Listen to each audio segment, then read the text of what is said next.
Carl Jung talked about this phenomenon he described as retrogressive restoration of the persona. It's a complicated idea, but basically what it means is that sometimes you take a leap forward and you learn some things, but you can't catalyze a new identity, so you try to go back and hide in your old identity. And that actually doesn't work, because, well, things have changed and you've learned something, and that isn't who you are anymore. And so it's like you have to cut parts of yourself off in a destructive manner to fit back into the person that you were. Now what happens here is that Pinocchio escapes from this tyrannical situation and undergoes this descent into chaos, but he tries to go back home. He tries to go back to what he was, and he can't do that anymore. His father isn't at home anymore. And so when he goes home, he finds that there's no home there. Now, this happens to people sometimes, and it's often a shock to them. So they'll often stay under the thumb of their father. And you think, well, why would someone do that? Because it means they're subject to the tyrannical judgment of their father. They're always concerned about what their father would think, or whether their father approves of them, and so forth. And you think, well, that's got to be an unpleasant place to be. Why would you do that? Freud said, for example, that no one could be a man unless his father had died. And Jung said, yes, but that death can take place symbolically. Okay, so there's that part of the idea. And then another part of the idea is, one of the times in your life when you actually realize that you're an individual is when you'll go and ask your parents something and you'll realize they actually don't know any more about what you should do than you do. And that sucks. And that's partly why people are often willing to maintain a tyrant-slave relationship with their father. It's like, on the one hand, you have to be inferior in a relationship like that. You know, you've always got the judge watching you. But on the other hand, there's always someone who knows what to do. There's always someone standing between you and the unknown that you can go ask, what should I do? Well, at some point, you'll realize that the reason you can't ask that anymore is because they actually don't know any more than you do. And then that's a pain. Like that is a symbolic death. And that's also when you establish a more individual relationship with your parents. It's at that point that you could conceivably start taking care of them instead of the reverse. And that's a time that should come. But you have to let that image of perfection go. And that exposes you. Well, that's what happens here. You know, Pinocchio goes home and he wants things to be the way they were, and he wants to stay under the careful care of the benevolent father. But that's no longer possible. He's past that point, and that's why the father has disappeared. And so Geppetto has gone off to look for Pinocchio because he also needs his son, but in any case the house is abandoned. And so then we see inside the house that everything's covered with cobwebs and everything's gone, and Pinocchio and the crickets sit on the steps and they're very concerned. First of all, they wonder where he went, so they're actually concerned that he's gone, but they also don't know what to do because there's just no going home. And so, you know, that's also the case that once you hit a certain point in your development, well, it's the same thing we already talked about. The answers that you're looking for are not going to be found in your parents' house. It's as simple as that. Now, you could artificially maintain your dependency, but, you know, if you do that for too long, things get pretty ugly.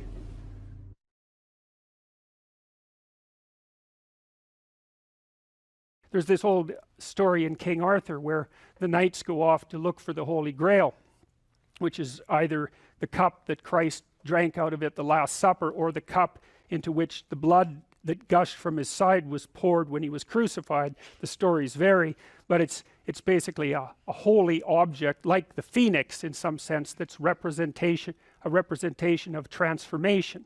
So it's an ideal, and so King Arthur's knights, who sit at a round table because they're all roughly equal, go off to find the most valuable thing. And where do you look for the most valuable thing when you don't know where it is? Well, each of the knights looks at the forest surrounding the castle and enters the forest at the point that looks darkest to him. And that's a good thing to understand, because the gateway to wisdom and the gateway to the development of personality, which is exactly the same thing, is precisely through the portal that you do not want to climb through. And the reason for that's actually quite technical.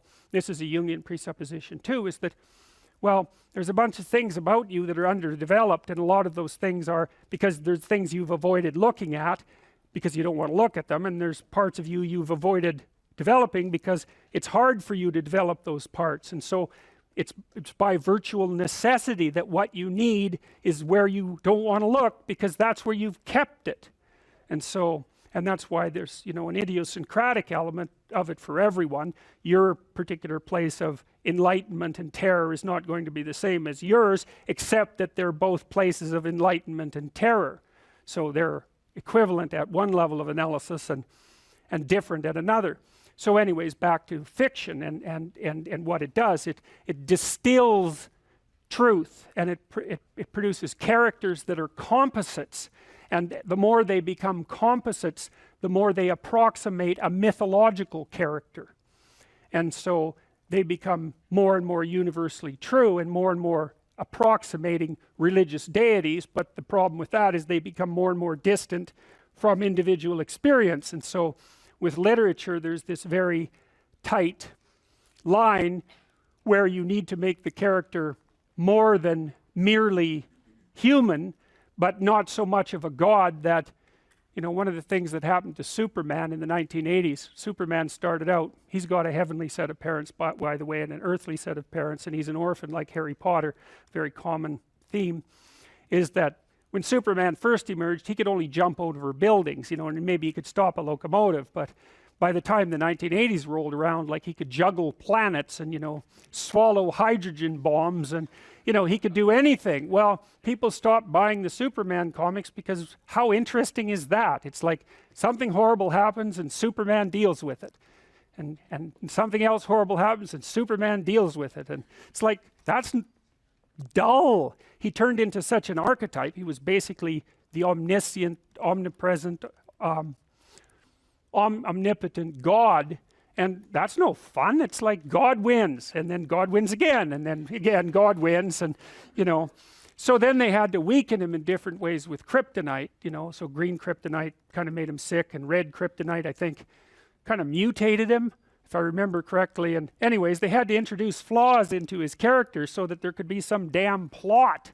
And that's something to think about, you know. There's a deep existential lesson in that your being is limited and flawed and fragile. You're like the genie, which is genius in the little tiny lamp, you know, this immense potential, but constrained in this tiny little living space, as Robin Williams said when he played the genie in Aladdin. But the fact that you have limitations means that the plot of your life is the overcoming of those limitations, and that if you didn't have limitations, well, there wouldn't be a plot, and maybe there would be no life. And so that's part of the reason why perhaps you have to accept the fact that you're flawed and insufficient, and live with it and consider it a precondition for being. It's at least a reasonable idea. So anyways, one of the main characters is the country, the known, the explored territory. We went over that a bit, and it always has two elements. I mean, your country is your greatest friend and your worst enemy, you know, because it squashes you into conformity and demands that you act in a certain manner, and reduces your individuality to that element that's tolerated by everyone else, and it constrains your potential in a single direction. And so it's really tyrannical, but at the same time it provides you with a place to be and all of the benefits that have accrued as a result of the actions of your ancestors and all the other people that you're associated with. So there's the good tyrant or the bad tyrant and the good king, and those are archetypal figures, and that's because they're always true, and they're always true simultaneously, you know, which is partly why I object to the notion of the patriarchy, because it's a it's the what do you call that? It's the apprehension of a mythological trope, which is that of the evil tyrant, without any appreciation for the fact that the archetype actually has two parts, and the other part is the wise king. And, you know, you can tell an evil tyrant story about culture, no problem, but it's one-sided, and that's very dangerous, because you don't want to forget all the good things that you have well, you're criticizing all the ways that things are in error. That's a lack of gratitude, and it's a lack of wisdom, and it's founded in resentment, and it's very dangerous, both personally and socially. I told you that Captain Hook is a tyrant because he's got this crocodile chasing him, and the crocodile has a clock in its stomach, and that's death. It's like, obviously, right? Tick, tick, tick, tick. And it's a crocodile, and it's under the water, and it's already got a taste of him, so he's being chased around by death, and that makes him terrified and resentful and cruel and bitter, and so he's a tyrant. And he wants to wreak havoc everywhere. And then Peter Pan, of course, looks at Captain Hook and thinks, why the hell should I grow up and to be a tyrant and sacrifice all the potential of childhood? And the answer to that is, the potential sacrifices itself if you don't utilize it as you mature, and you just end up a 40-year-old lost boy, which is a horrifying thing to behold. It's almost as if you're the corpse of a child, the living corpse of a child, because who the hell wants a 6-year-old, 40-year-old? You're a little on the stale side by that point, and not the world's happiest individual. So, you know, your potential is going to disappear because you age anyways, and so you might as well shape that potential in a particular direction and at least become something, no matter how limited, rather than nothing. So, you know, Peter Pan, that's a great story. It's a great mythological story. So,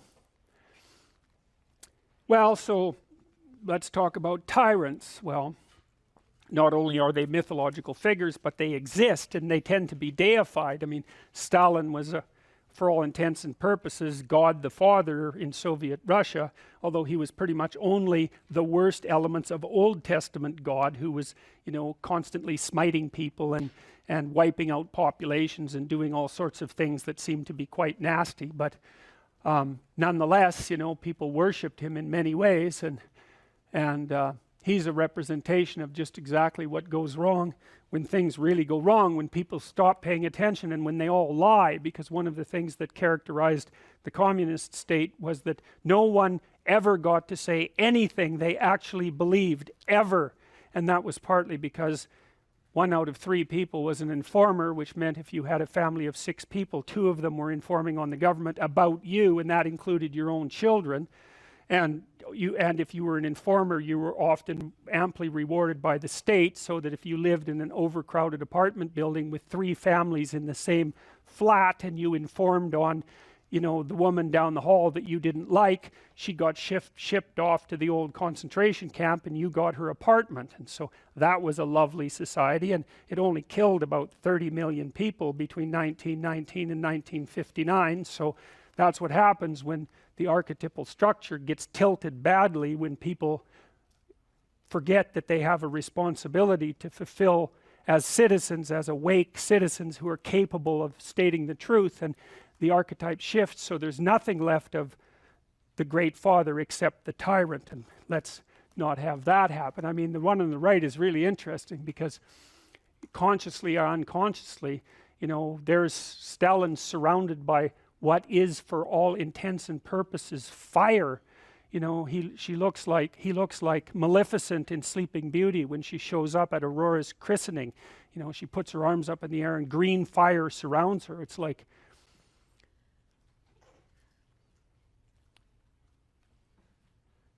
he's surrounded by fire, and there's Lenin above him, who's like king of the fiery realm, and that's for sure.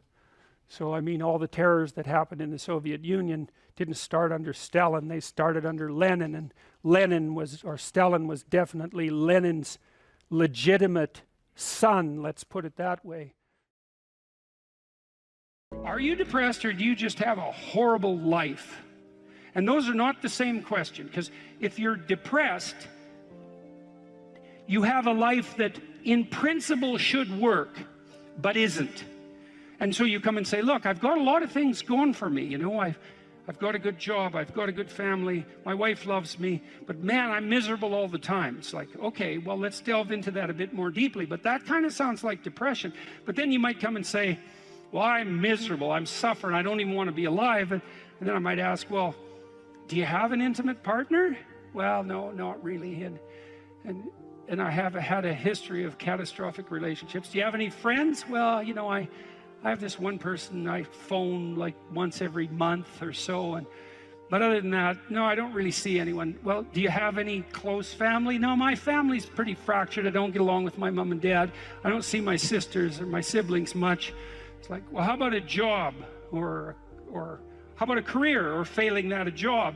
It's like, well, I've always kind of been underemployed, and I just lost my job, and you know, that's not going very well, and so on. You can walk through someone's life, and you can find out if they're reasonably embedded in a hierarchy of social institutions. And if the answer is no, no intimate partner, no family, no children, no friends, no job, no career, no educational pathway, no engagement in civic responsibility, let's say, no church attendance, no spiritual life, no routine. It's like, well, you're not depressed, you just have a horrible life. Multidimensionally. Like, it's no wonder you're depressed. There's nothing in your life that is working. But it's interesting because that's not exactly a diagnosis at the level of the individual. It's a diagnosis in relationship to the relationship between the individual and this structure of containing social institutions. If you don't have an intimate partner, and you don't have a family, and you don't have any friends, and you don't have a career or a job or any civic involvement or any involvement, let's say, with religious institutions, and you don't have any creative striving, all you've got left is pain. And so that's what you have. And so here's a different way of thinking about sanity. Sanity isn't being well constituted as an atomized individual. Sanity is what makes itself manifest if you're properly situated in a hierarchy of social order. To be well constituted, you have to be a harmonious player in a multidimensional symphony in some real sense of social interaction. It's very hard to stay on the straight and narrow without a partner who doesn't share your blind spots, correcting you constantly. You know, now that's annoying. There's a tussling about it, right? There's a fractious and adversarial element to that, because if you're married, you don't see eye to eye, and thank God for that, because sometimes in your foolish insistence on being right, you're wrong, and wrong in a way that'll take you out. And so you better have a partner who doesn't think the same way you do. And fortunately, if you have a partner, you have a partner who doesn't think the same way you do. And so if you can get the dialogue flowing, then that's a mutually corrective mechanism. And so then you might say, well, the truthful dialogue between partners in a marriage is actually, it's the process by which sanity itself is generated. And I mean technically, it's like you're too complex to regulate yourself, period. And so you need other people to help you do that. So if you have a wife or a husband, someone who knows you and is there for the long run, they can help, you can help each other find the meaningful path and stay on it. And you can't do that alone. And probably just having a partner isn't enough. You need kids, likely, to keep you sane or to drive you crazy, depending on the nature of your children, let's say. You need family, you need your parents, you need your siblings, you need another community around you that's not merely your wife, because you're so crazy that it takes a village to keep you sane. And so, and then surrounding that more intimate web of kinship, you need friends. And friends keep you sane. Well, how? Well, you have to act in a manner that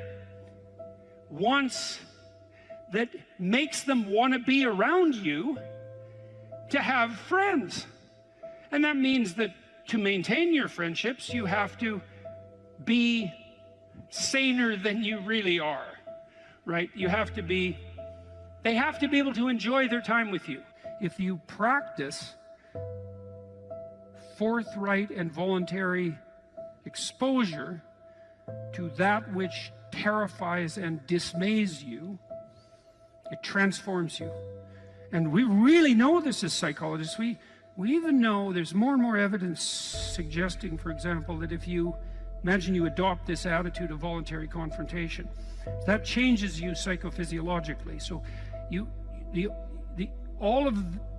much of the biochemistry of motivation and emotion is transformed when you take a stressor which could be oppressive and paralyze you and cause you to withdraw, and you reverse that and you decide to advance. It's like a different spirit inhabits you. And I mean this physiologically. There's a whole different pattern of being that makes itself manifest in you neurologically and psychophysiologically and pharmacologically. So you take it on as a challenge, right? And that transforms you at a cellular level too, because one of the things we've discovered in recent years is that if you do something new and complex, then that turns on that parts of your DNA that haven't produced proteins before will start producing new proteins and reconstruct you from the cellular level up. So it's a deep transformation, and we have no idea how deep. And again, you could ask yourself, if you didn't withdraw in fear from anything from everything that life threw at you, who could you become? And I would say that's the central religious question in some real deep sense.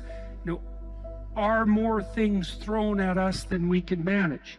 Well, that's a tricky question, because pretty dreadful things are thrown our way. And you might say, well, that just presents an insuperable barrier to progress. That's not very helpful, because you're alive, here you are, you got these problems to contend with, and if it's an impossible task, then how could you be anything but hopeless and desperate? But then you think, well, wait a second, how would things transform if I took this on as a voluntary adventure, you know, regardless of its scope? And the scope would include unjust suffering, death, and hell.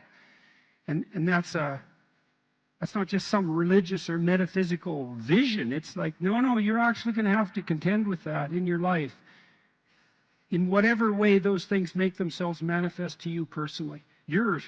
That's coming, man. And so maybe you better get prepared. And then the question might be, well, what would happen if you got prepared? And the answer might be, you'd be prepared. And I think the religious enterprise, in its deepest sense, is that process of preparation. And, you know, you might want to even push that a bit farther. You might say, well, not only do you want to get prepared for what's coming your way, but you want to be so prepared that when it comes your way, that it doesn't make you bitter and resentful and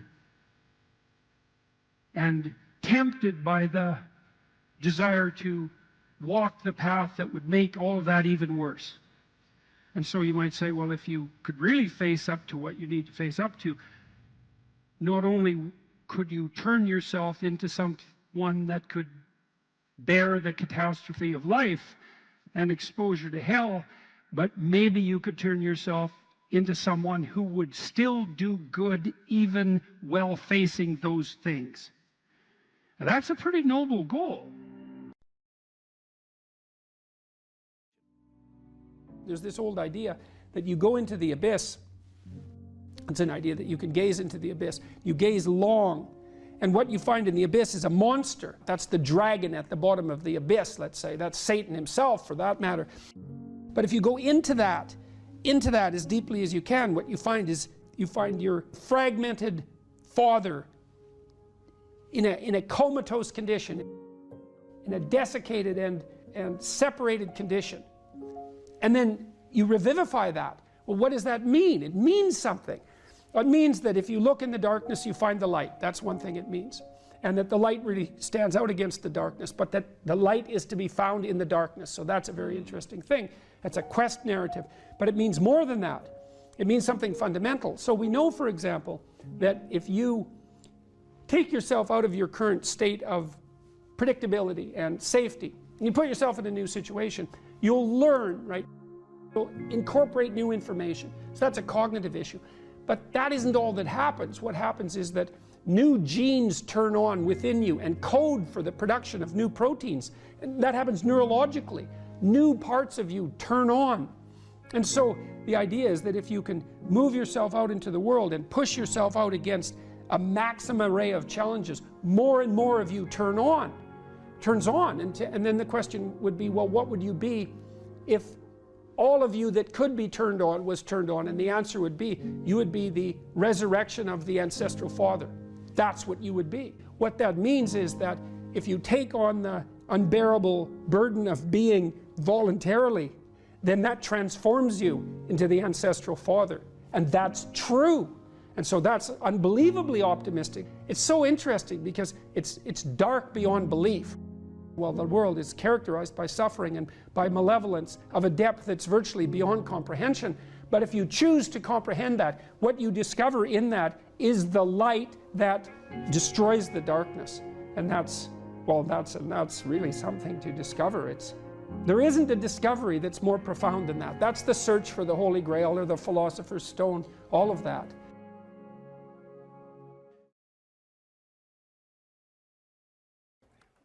I worked with this crazy psychologist. He used to put jokes on his multiple choice tests.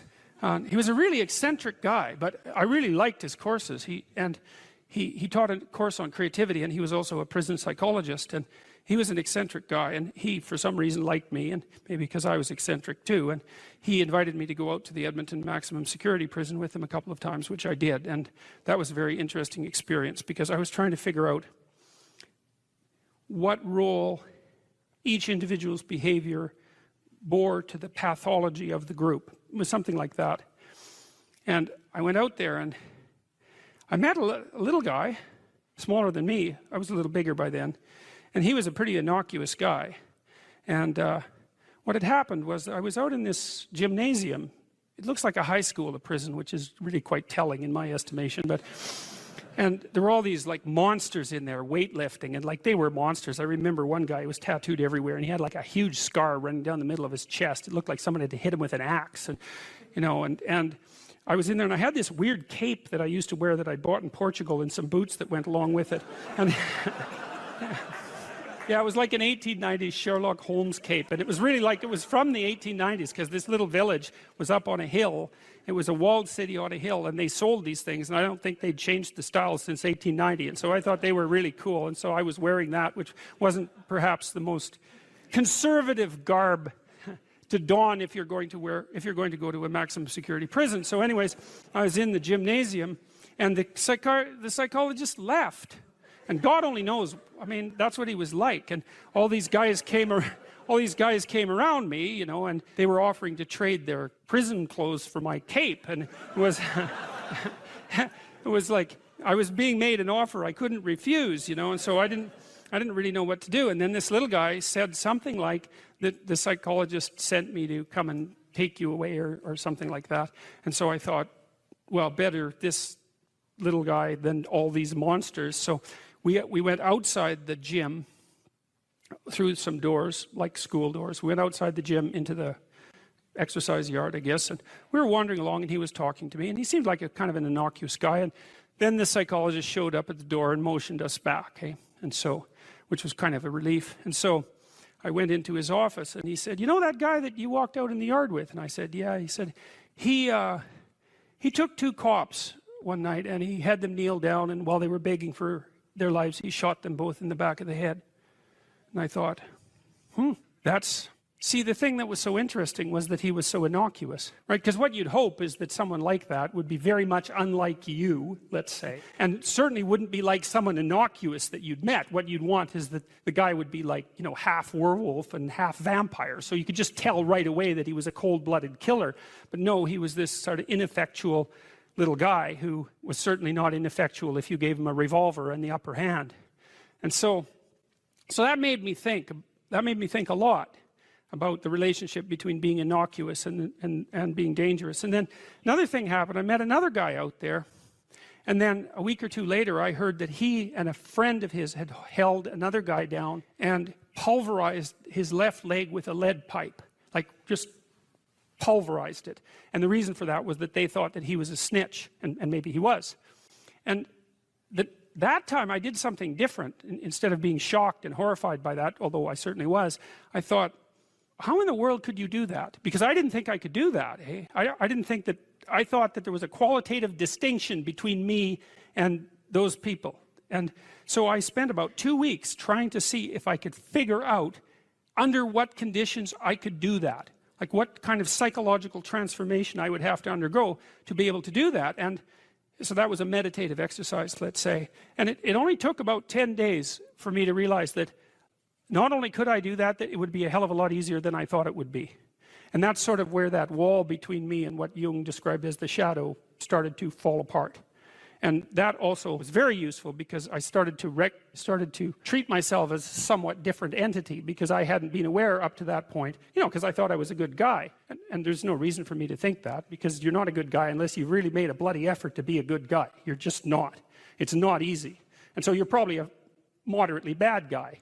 And that's a long ways from being an absolutely horrible guy, but it's also a long ways from being a good guy. And so, but I had a little more respect for myself after that, because I also understood that there was a monstrous element to the human psyche that you needed to respect. And that was part of you, that you should regard yourself in some sense as a loaded weapon. It's very useful around children to regard yourself as a loaded weapon, because around children you are a loaded weapon.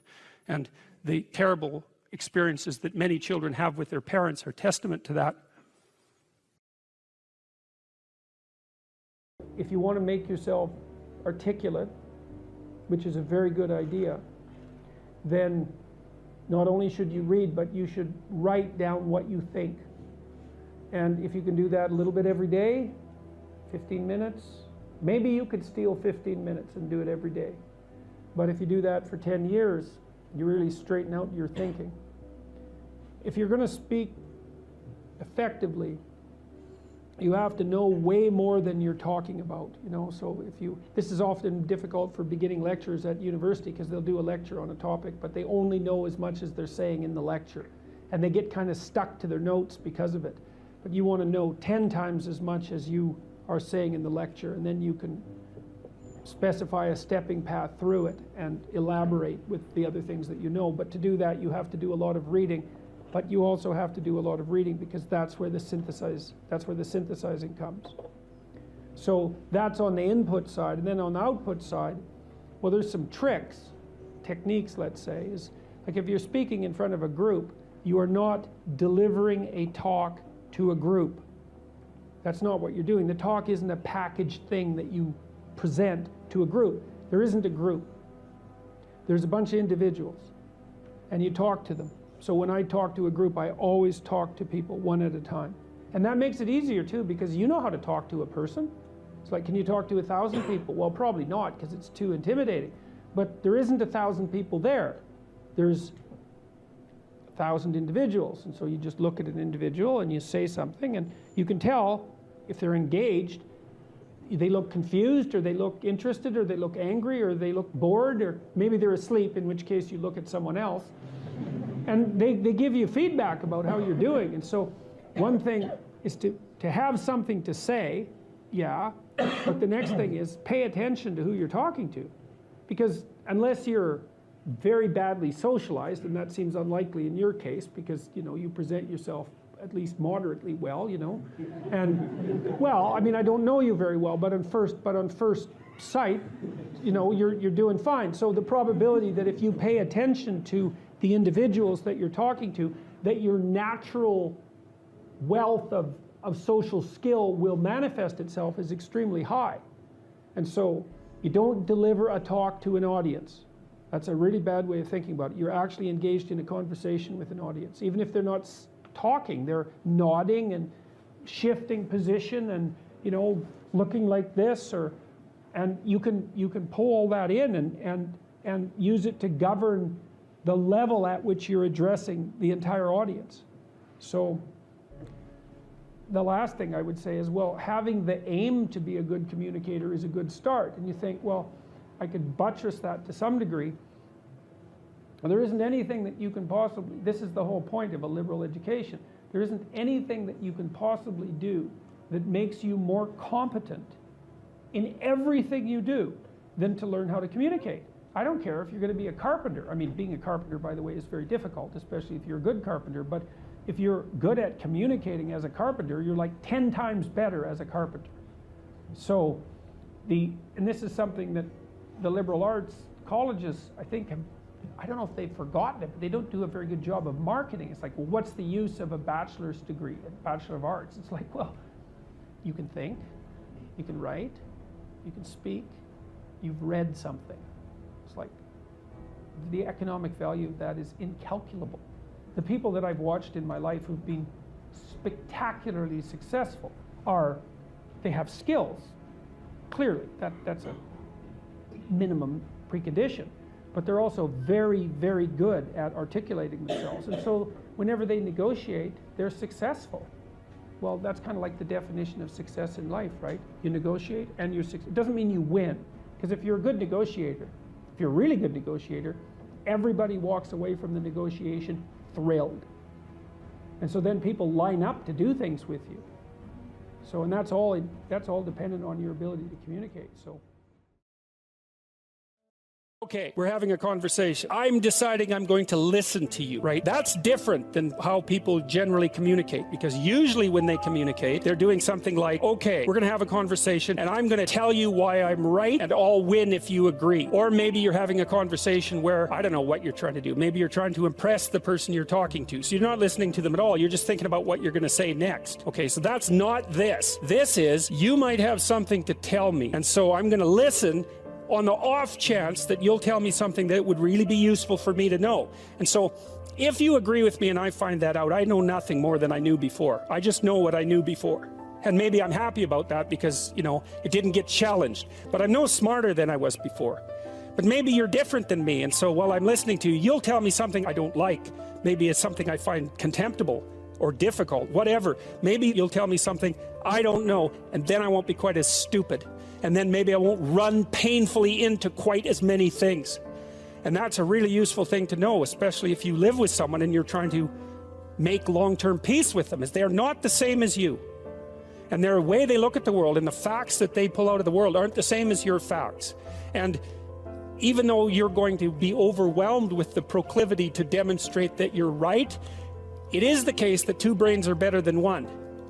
And so maybe 9 of the 10 things they tell you are dispensable, or maybe even 49 out of 50, but one thing, all you need to get out of the damn conversation is one thing you don't know. And one of the things that's very cool about a good psychotherapeutic session is that the whole conversation is like that. All you're doing is trying to express the truth of the situation as clearly as possible. That's it.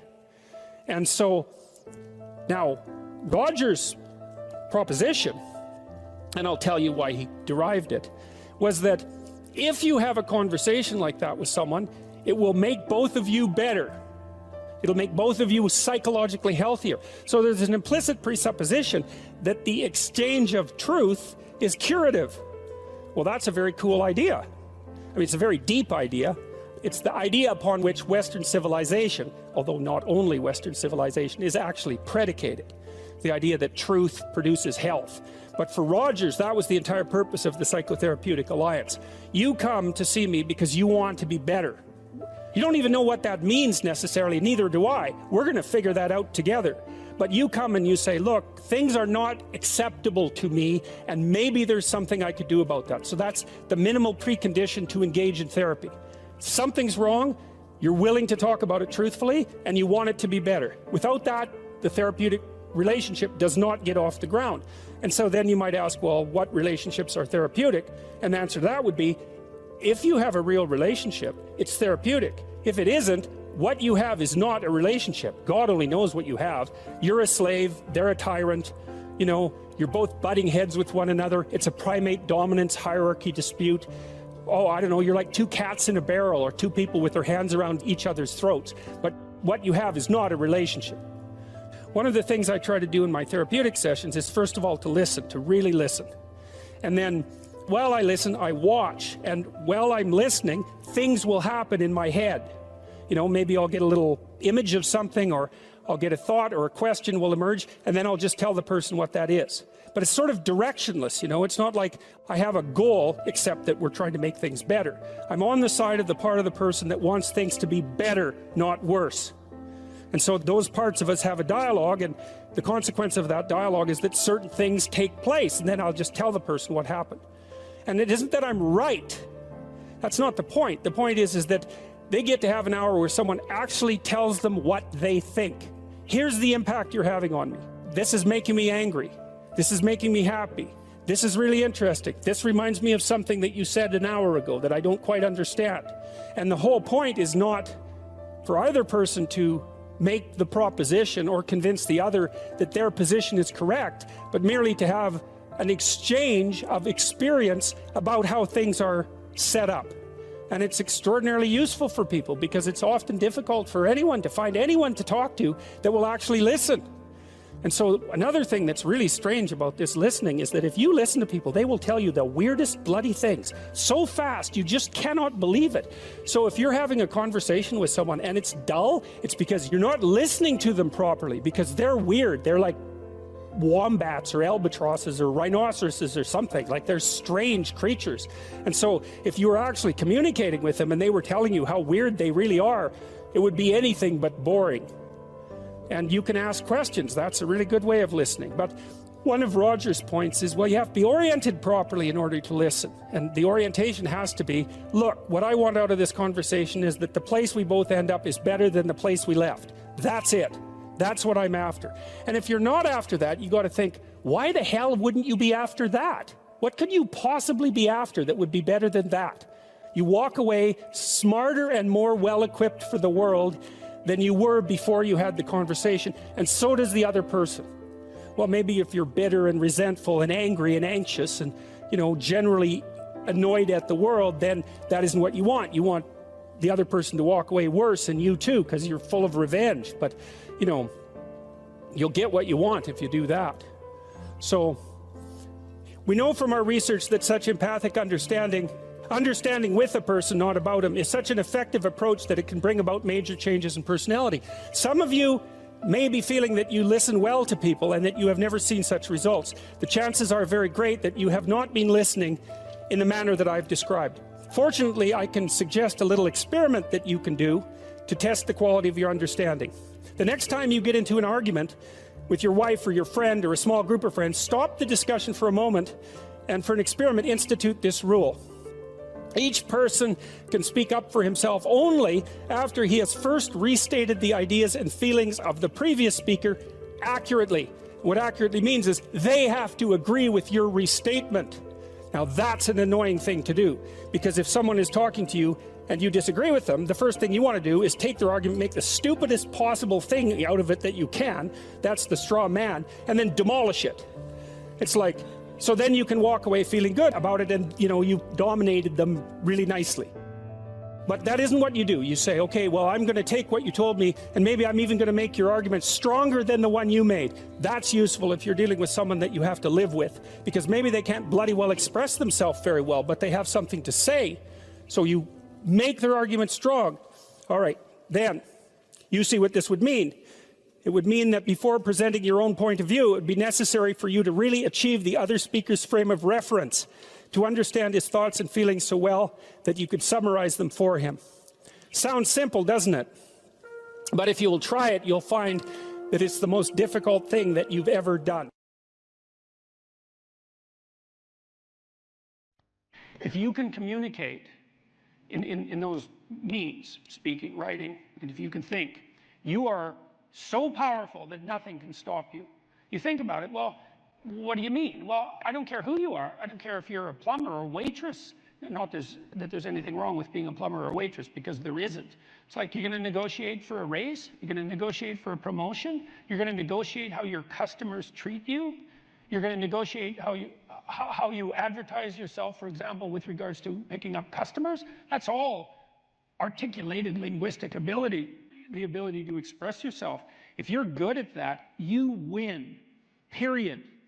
And so, right, look, there's a reason, like the children of rich people took liberal arts degrees. Why? Because the rich knew that that was the best possible training for leadership positions. And it wasn't because it was a romp through the park for 4 years and then daddy's inheritance. It was because if you learned how to communicate, you were unstoppable. You can accomplish what you want to accomplish if you're being wise about it by being eminently reasonable. That's the thing, is you can have reason on your side, and I mean reason in the best possible sense. It's like you don't have to be temperamental and impulsive in this sort of situation. You can try to put yourself together, which I would highly recommend, and then you can lay yourself open to the attacks. Now that means you should be able to defend yourself. You should have the articulated structures at hand. You should orient yourself properly, politically and philosophically, and even physically for that matter, so that you're a force to contend with. But once you have that down, then you play it with the lightest possible hand.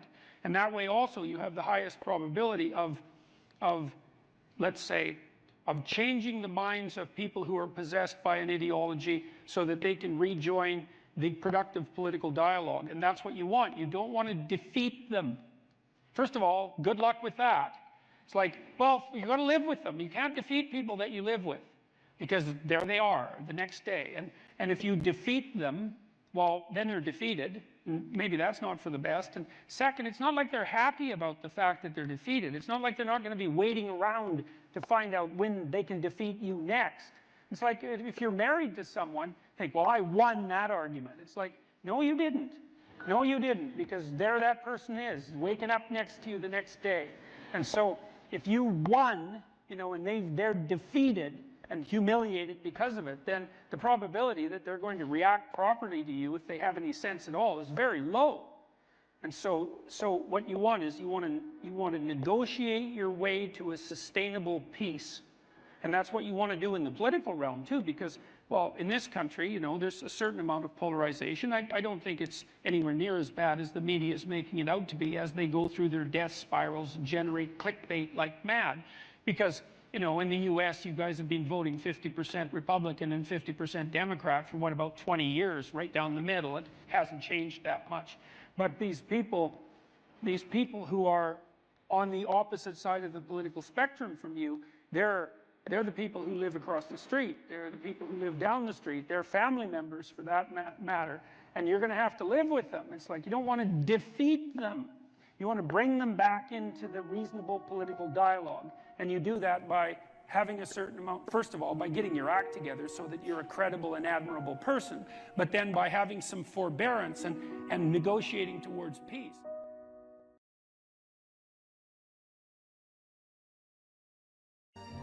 If you're resentful about something, well, first of all, you should notice, I'm resentful. And that's kind of humiliating, because no one's proud of being resentful. It's a shameful emotion.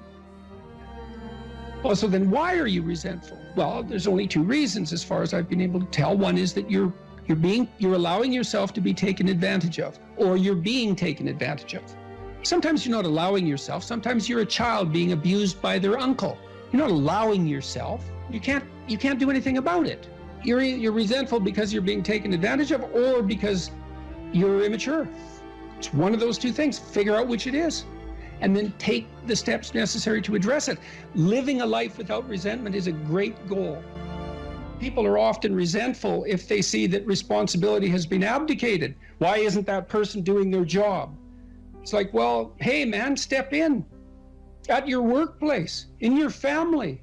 You know, and you think, well, I shouldn't have to do that extra work. Well, you shouldn't be a slave. You shouldn't allow yourself to be tyrannized. But if something bugs you because a responsibility is going unfulfilled, there's a great opportunity for you.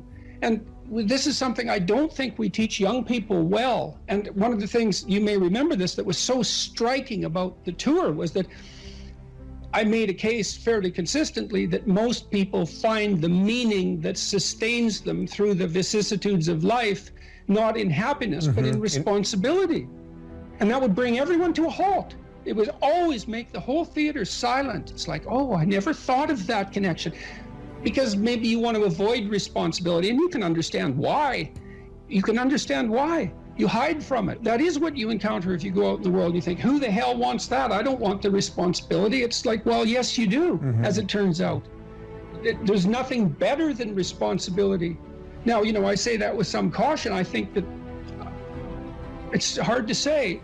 The responsibility, I've been overwhelmed by my apparent responsibility, but I think it's also kept me alive, and I mean that literally. And so... Wait, can you go a little deeper with that? I mean, when you were at your darkest moments in the last 2 years, whatever that might be, was it the feeling of the... many times in the last year where it would have been much easier for me just to be dead. That's constant. So, but no. But is it but no because of something in you, or is it but no because of the people, that you would have abdicated that responsibility of the people, or is that ultimately the same thing? Yeah. Well, I do think the two aren't easily distinguishable, but it's definitely that. It's definitely that. And it's one of the chapters, the last chapter, is be grateful in spite of your suffering. You need a meaning to sustain you through suffering. And it is the case that you find that in responsibility. Well, and so it's good advice for anyone who's at work. You're resentful about this and that because people aren't pulling their weight. Pull it. See what happens. You become indispensable instantly. You'll know everything. And maybe that job won't be for you, or maybe that relationship won't be for you, but you'll take your hard-acquired wisdom and go elsewhere and flourish there. So, this kid stopped me. I think I wrote about this in this book. Kid stopped me in a restaurant one day when I was walking in. And he said, and he had an undergraduate degree, and he was working as a waiter in a chain steak place. And he stopped me and he said, about 6 months ago, I was watching one of your lectures and I decided to stop being resentful about my job. And he was resentful because he had a university degree and he's working as a waiter. And look, I don't have anything against waiters. It's like a waiter can make your evening, hooray. He said, well, I decided I'd start trying at my job, like really trying, as if it was worthwhile. He said he got 3 promotions in 6 months, like he's just rocketing up the power hierarchy. Well, it's not power, it's competence. If it's well run, and places are full of opportunity. There's always people out there who are doing far better than you on pretty much anything you want to imagine. And if all you're doing is seeing yourself in their reflected light, let's say, then it's going to be pretty damn dismal. But it's not a good comparison because, well, first of all, there's danger in just comparing yourself to others, period, because they're not you. And God only knows what struggles they had to undertake to get to where they were, or what burdens they're currently carrying that you're not aware of. But you can certainly contrast yourself with yourself, and that's a lot better. It is the only way. Well, it's also the only way of really measuring anything approximating proper improvement. You can actually tell when you're a little better than you were yesterday. Right. And you can actually do that. That's another thing that's so interesting about it, is that you can actually make yourself a little better in some way, pretty much. Well, I don't know if it's at every moment, but you can certainly do it every day. Let's say you want to become who you could be in the fullest sense. So let's say you're someone who's going to solve some serious problems. Okay, the first thing you have to do is admit to the seriousness of the problems. That's no joke. And so the first thing is just the terror of the problem itself. And that's enough to paralyze me. And that's the Hydra, that's the Gorgon with the head of snakes. It'll paralyze and turn you to stone. That's the basilisk in the Harry Potter series. Mm-hmm. You look at it and it turns you to stone and lurks underneath everything, right? And it's malevolence and tragedy. And so there's that. And then the next is, well, you're going to take responsibility for that? You're really going to do that, are you? That's a hell of a load, man. And so it's daunting to even consider that. And then there's the discipline and responsibility that necessitates, which is also daunting. It's like, oh my God, the problem's that serious. I'm really going to have to get my act together in order to not contribute to it, much less solve it. And so the problem is terrible. And then the solution is daunting. But the upside of that is like, well, there isn't anything better to have than a problem that's worth solving, like that's really worth solving. Right. And so the more of that you take on, the more you have a reason to get out of bed in the morning, no matter what. Like, I'm getting up, I'm trudging forward. Doesn't matter what I'm suffering from. I've got things that need to be done. They're necessary. And that gives you that sense of purpose that is the antidote to bitterness. Okay, well, let's say you want your life to be meaningful. It's like, okay, then what you do matters. It actually matters. Or how starting to clean up the room changed their life. That's quite fun because it's something I always tell people to do instead of going out and protesting. Jesus, I just can't stand Cleaning up that. the room? Yeah.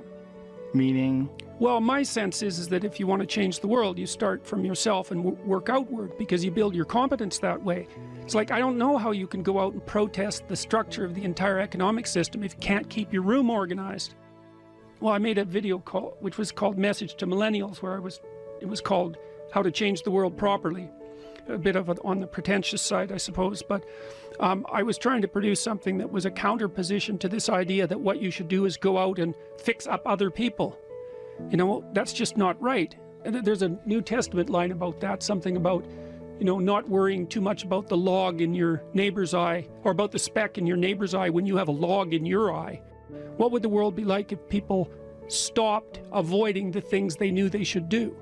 You know, because the question is, how much are we contributing to the fact that life is an existential catastrophe and a tragedy? How much is our own corruption contributing to that? That's a really worthwhile question. The things you leave undone because you're angry, you're resentful, you're lazy, you have inertia. Well, you consult your conscience and it says, well, you know, that place over there could use a little work. It's the same as working on yourself, and so you clean that up because you can. And then things are a little clearer around you, and you're a little better off because you've practiced a bit, and so you're a little stronger. And then something else manifests itself and says, well, maybe you could like take a crack at fixing me up too. So you decide to do that, and then that gets a little bit more pristine, you know. And soon, and it's humble because you're not exceeding your domain of competence. You know, it's like, don't be fixing up the economy, 18-year-olds. You don't know anything about the economy. It's a massive, complex machine beyond anyone's understanding, and you mess with it at your peril. So, and can you even clean up your own room? No. Well, you should think about that. You should think about that.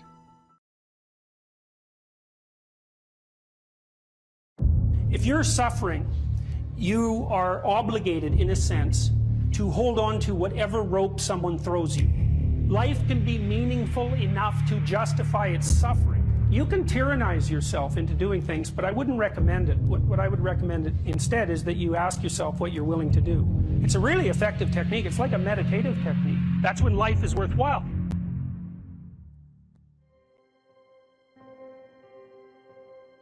I don't know exactly what's going to help you, but don't arbitrarily throw out any possibilities because you might not have that luxury. Antidepressants help a lot of people, and there are technical reasons why that's the case. If you're offered a gift by your society and it works, try it. I don't care what your presuppositions are. The time you see people who are suffering with depression, for example, there's a multitude of reasons, but I'll take one common reason. You could think about it as associated with the story of Peter Pan. Peter Pan is someone who won't grow up, right? Now the problem with Peter Pan is he gets to be king, but it's king of Neverland. Neverland doesn't exist. So being king of nothing isn't that helpful. Well, one of the things that you often see with people who suffer from depression, and I'm not making a blanket statement about the cause of depression because there's lots of them, is that people who don't have enough order in their life tend to get overwhelmed. So for example, if someone comes into me to see me and they say they're depressed, I always ask them a very standard set of questions. Do you have a job? If you don't have a job, you're really in trouble in our society. First of all, your biological rhythms tend to go off the rails right away because there's no reason to go to bed at any particular time and there's no reason to get up. And for many people, if they don't get up at the same time, they foul up the functioning of their circadian rhythms, and that's enough to make them depressed right off the bat, especially if they start napping during the afternoon. They also don't have a purpose. People aren't good without a purpose, and this isn't hypothesizing. We absolutely understand the circuitry that underlies positive emotion. When you're attending to something you're interested in and you're engaged in it, that's when you're alive. That's when life is worthwhile. It's so worthwhile that in those moments you don't even ask the question about it. The question itself goes away because the meaning that you're united with is so powerful that it can push back the adversity that would otherwise characterize life. Nietzsche said, the person who has a why can bear any how. We know how it works. Almost all the positive emotion that any of you are likely to experience in your life will not be a consequence of attaining things. It will be a consequence of seeing that things are working as you proceed towards a goal you value. That's completely different. And you need to know this because people are often stunned, for example, they finish their PhD thesis and their presupposition is that they're going to be elated for a month. And often instead, they're actually depressed. And they think, oh, what the hell, I've been working on this for 7 years and I handed it in and what do I do now? And that's what depresses them, right? It's the what do I do now? Well, they're fine if they enjoyed it, pursuing the thing, as long as it was working out. They get a lot of enthusiasm and excitement out of that because that's how our nervous systems work. Most of your positive emotion is goal pursuit emotion. If you take drugs like cocaine or amphetamine, the reason they're enjoyable is because they turn on the systems that help you pursue goals. That's why people like them. So if you don't have a job, you got no structure, that's not good. Plus, you tend not to have a point. So you're overwhelmed by chaotic lack of structure and you don't have any positive emotion.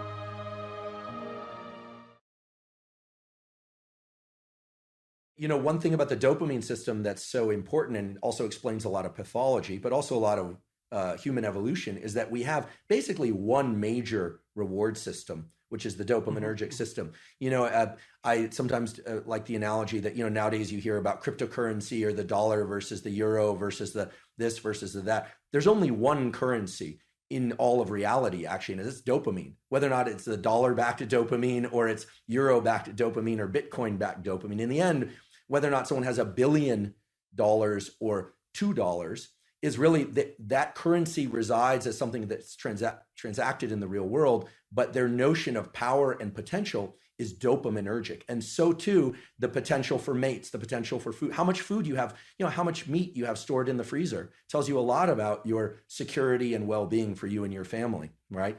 And that is translated into a dopaminergic internal representation of how safe and secure you are, et cetera. So this system of fear versus confrontation taps directly into the dopaminergic system. And there's a beautiful set of studies that were done in the 1960s, published in the journal Science, as you know, one of the top journals to publish in. Again, this is not work that I did, but where they gave people, human beings, the option to stimulate a number of different brain areas, just sitting in the clinic. And some brain areas would evoke feelings of drunkenness, others would evoke feelings of anger, others of sadness, others of sexual arousal. And the area that these subjects all preferred to stimulate the most, in fact, they would just sit there and lever press pretty much all day long, was this midline thalamus area. And the subjective feeling that they reported, I find this interesting and would love your thoughts on this, is one of mild frustration, anticipation of something, although they didn't know what. Anticipation. And it's this idea, I think, that it's tapping into the dopamine system.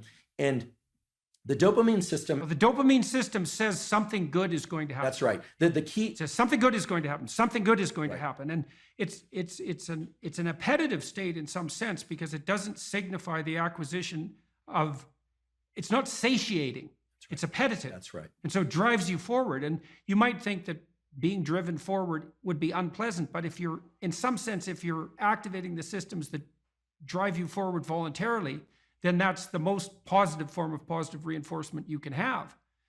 I think I read animal researchers who said that when they watched animals who were bar pressing to receive stimulation in those brain areas, the animals would look forward as if something was about to appear that they wanted to have appear. Incredible. So that was part of that apprehension. Part of it's a hope system in some sense. Right? It's the elicitation of hope. That's right. You know, it's dopamine, and here I'm robbing words from others, like my colleague Anna Lemke, who, you know, it's not about having, it's about wanting. It's not about pleasure as much as it is about craving and motivation and drive. And something critical about the... And Panksepp called it seeking. Yeah, brilliant. I never met Panksepp. Did you? You met Yuck? I met him online. We were in a neurological chat room, so to speak, for a neuropsychological chat room for about 5 years, and I had a chance to interact with him a fair bit in that. So that was really good. I'm envious. He's done beautiful work, and thank you for calling people's attention to his work. I know you've done that many times, and such key work. The dopamine system is in touch with the autonomic system, sure, because it has to register success versus failure of some pursuit. The prefrontal cortex is actually part of the dopamine reward system. People often overlook this, and then we just think about nucleus accumbens and ventral tegmental area. But the prefrontal cortex, because, as you pointed out before, It is generating possible outcomes, different rules, different selves are being projected into the future. You can think that the 2 marshmallow task, the classic, give kids the option to either have a marshmallow now or wait and have 2 marshmallows, and the cute little videos of the kids, in the room with the marshmallows, sniffing it, talking to it. Occasionally a kid will just stuff it in his mouth. Another child will turn away, delightful, right? And all sorts of ideas have come about how they do in life versus if they can wait or not wait. In any case, that's dopaminergic anticipation. The key thing with dopamine, I think, that encapsulates the most of it is this notion of reward prediction error, which is very simple. If you are excited and anticipating something, you are generating some internal sense of the probability of it happening. We're going to the ice cream store, kids. Let's go. We're going to have ice cream. We have ice cream. It's closed. The disappointment that they experience actually brings them far lower than they would feel, much more sad than they would feel than had you not told them you were going to get ice cream, which speaks exactly to what you were saying, that it's an anticipation signal. So dopamine's going up, we're going to get ice cream, and then no. So it drops below baseline. They would have been better off being not told they were going to the ice cream store. Just drive right by it. The danger of hope. The danger of hope. If you anticipate that it's going to be open, and again, this could translate to any scenario, and it's open, there's a dopaminergic signal upon receiving the reward, but it then drops a little bit. This is the basis of addiction, actually. Drops a little bit below baseline transiently. So we always think of the ice cream is the reward. Well, actually, the reward was right before you had that first lick of ice cream because you know you're going to get it. This is also true of sexual behavior. It's true of people who sell a company or they're anticipating something exciting, or of a wedding. It also sort of partially explains this notion of postpartum depression, where people are so excited about something, the delivery of a child or something, and the arrival, and then for some reason they feel let down. It's because the anticipation was that great. So many scenarios. There might be an exhaustion component there too. Right. Well, it's also the case, if I remember correctly, that dopamine kick, so imagine what it does is backtrack the neural systems that were activated as the reward was approached. So then it feeds back reinforcement, not reward, but mediates cellular growth and maybe myelinization. It's increasing the efficiency of the neural connections of the systems that were activated just prior to receiving that reward in the order they were prioritized. That's right. In the order they were manifested. So the closer the behavior is to the receipt of the reward, the more it's reinforced and more likely to be manifested in the future. And then there's a decay function going back in time. And that's partly how an addictive subpersonality can grow too, right? Because you can imagine that there's a certain state of mind that you're in. Maybe it's a state of something approximating nihilistic hopelessness that grips you every time you're motivated to seek out your favorite drug. And that's fairly far back in the activation chain, but it's there every time you take a hit. So what happens is the dopaminergic reinforcement produced by the drug reinforces that nihilistic hopelessness that drives the drug-seeking behavior. That's right. And that's how, in part, you develop a monkey on your back. Yeah, I love the example, even though I'm sad that it happens for people. I love the example because what you're saying is that, and it's exactly right, that the memory for events and states of mind and emotions that preceded a successful collection of reward or arrival at reward is set into a huge number of motor commands, some of which are subconscious. And right. And the ultimate dopamine signal, actually I experienced this the other day. I can give an example. My girlfriend and I decided to go to the beach. We were going to go do this little ritual that we've been talking about doing for a while. And I had on a piece of paper what we had written out we were going to do. And I had it in my back pocket. And we got to the ocean and the sun was setting. It was sort of perfect timing for this. And the piece of paper was gone. And I thought, oh my goodness, how did I screw this up? Like, of all the things, I'm supposed to,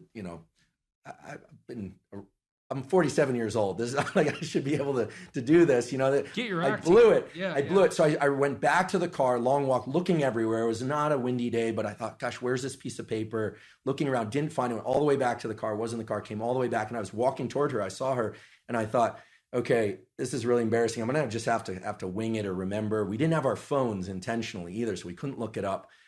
And then I saw the piece of paper on the beach and it was partially buried in the sand. I picked it up and I was elated. What happened there was my dopamine had dropped way below baseline because I was disappointed that I'd lost it, disappointed in myself, et cetera. And then I found it. Right. And right. so your anticipation was for nothing. Exactly. So you got punished by yourself for that. Exactly. Because that should be eradicated. If you're highly anticipatory and it doesn't make itself manifest, then you were seriously wrong. So you're going to take a emotional hit as a consequence of that. I think that's also associated, that emotional hit, that pain that you feel, I think that's actually associated with the beginning stages of the death of the systems that mediated that initial response. Because you should eradicate systems that make you anticipate that don't work, right? And that means those systems, which are already instantiated and alive in some sense, have to decay and die.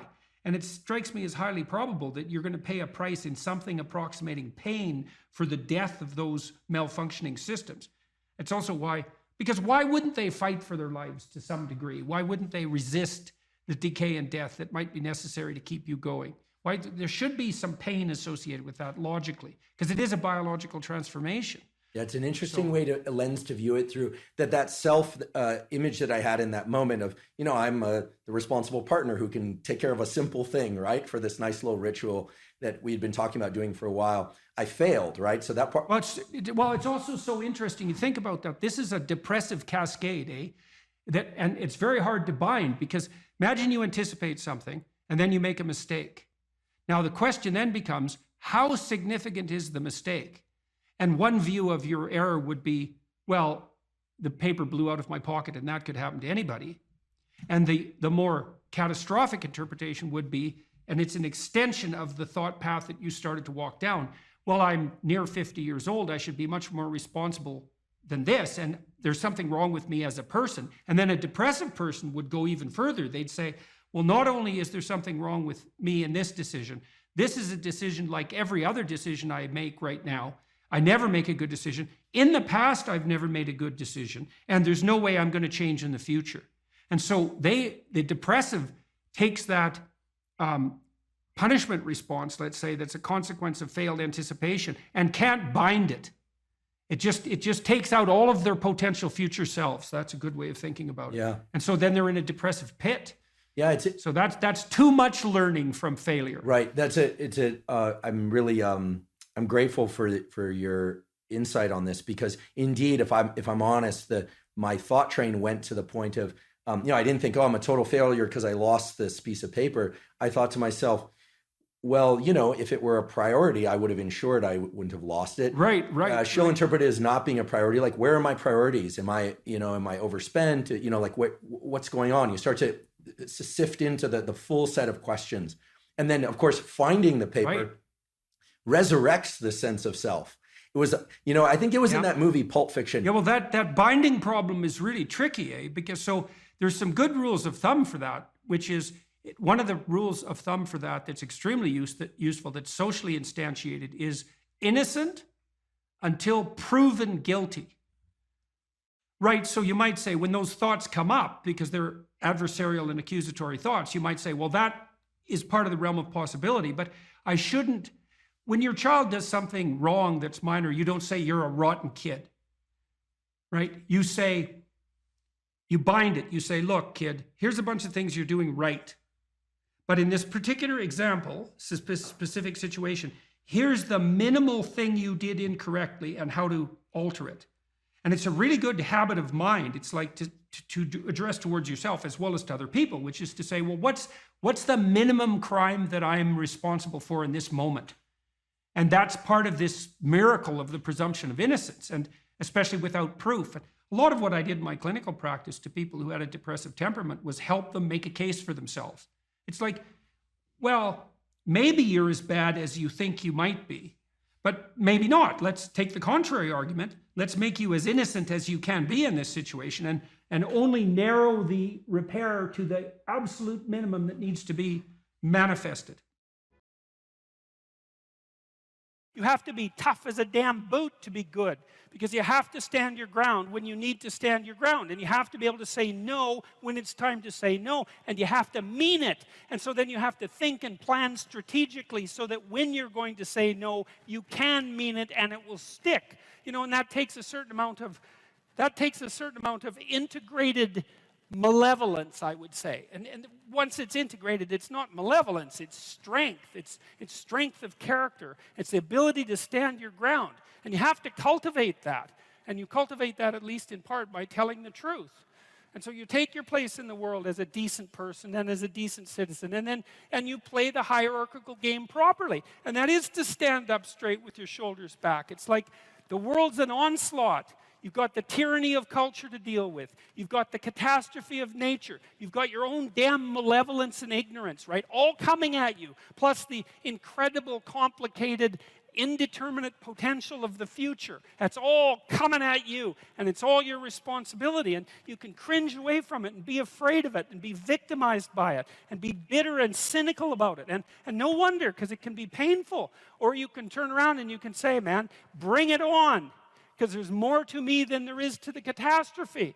And this is what I discovered from looking at what I looked at. I looked at the darkest things I could look at, really, for 30 years. I was really a lot of fun to be around, I can tell you. I looked at the darkest things that I could think of, right? Not only what happened in Auschwitz and what happened in the Gulag, but personal issues. You know, it's like I wasn't so much interested in the totalitarians as a group. I was interested in the people who undertook the terrible acts that the totalitarians required. You know, the people who, I was just rereading Ordinary Men, and it was a story about a police battalion in Poland that trained ordinary policemen to take naked pregnant women out into the fields and shoot them in the back of the head. It takes a lot of training, by the way, before you can bring yourself to do that. And you aren't the same person by the end of it. It's pretty goddamn horrific. You know, and I was trying to figure out, what would it be like to be that person? Because we are that person. And then what would it be like to not be that person, right? To refuse to do that, to not participate in that. You know, and what I discovered by making that totalitarian proclivity personal was that there's more to us than there is to the horror. As nature is, bent on our destruction, bad as culture is, tyrannical and bloody, back as far as you can look, as malevolent as you are in the darkest part of your heart, and that's plenty malevolent. The possibility that's within you that can well up, the courage and the truth and the ability and the skill and the willingness to set things right, if you are willing to set them right, is more powerful than all of that. And so it's so interesting. It was proof for me of an old saying I read from Carl Jung. It's an alchemical motif, in stir qualinus inventur, which is what you most want to be found will be found where you least want to look, essentially. And it's so interesting because it means that if you're willing to turn around and to stand up straight and face the darkness like fully, what you discover at the darkest part is the brightest light. And that's something that's so much worth discovering, because there's going to be terrible darkness in your life. And it's going to make you cynical and bitter. And it could easily be that you're just not looking at it enough. Because if you looked at it enough, and you didn't shy away, and you brought everything you had to bear on it, you'd find that there was more to you than there was to the horror. You know, I watched my father-in-law. I'll end with this. And you know, you don't know, because you're not bringing your A game to the table with all that cynicism and bitterness and resentment and willful blindness and avoidance. Maybe you're playing at 60%. It's not good enough, because there's too much of what's bad for 60% to be good enough. It's like you need 90% or 95% or 100%. When about 15, 20 years ago, my mother-in-law developed frontal temporal dementia, which I wouldn't recommend. You know, it's one of those degenerative neurological diseases like Alzheimer's, and those bloody things are like they're in the top echelon of awful. You know, you watch a person deteriorate before your eyes. It's a lengthy, lengthy death. And it was slow. And her husband, he lived in this little town that I grew up in, about 3,000 people. And he was quite a character, man. Everybody knew him. I bought him a Foghorn Leghorn t-shirt once, because that's kind of what he was like. He was loud and sort of bombastic, but he stood up straight, I can tell you. And he played the fool a little bit, mostly for the amusement of people, but he was no damn fool. And I always admired him and liked him, and the feeling was mutual, thank God, since I married his daughter. And, you know, he drank a lot with his crazy friends up in northern Alberta, and he wasn't at home a lot because he was working a lot. And you know, he was kind of a party animal about town, but a good businessman and a good man. And then his wife got sick, and they moved to another town. And, you know, he took care of her for like 15 years. It was unbelievable as she deteriorated, you know, and she got more desperate to have him around, and her love for him never went away. Even as she lost herself almost completely, she would always light up when he came into the room, you know, and he took care of her right till within weeks of her death. He had to finally put her in an old folks' home because he was no longer strong enough to lift her up from the chair. And we interacted with him a lot, you know, because we were trying to help him figure out how to cope. And we had signs put up in the house, electronic signs that would tell her when he was leaving, so that she would know where he went. And we had recordings in the bathroom so that she knew what to do when she went into the bathroom. And we tried to do everything we could to not make this absolutely bloody, atrocious experience complete hell.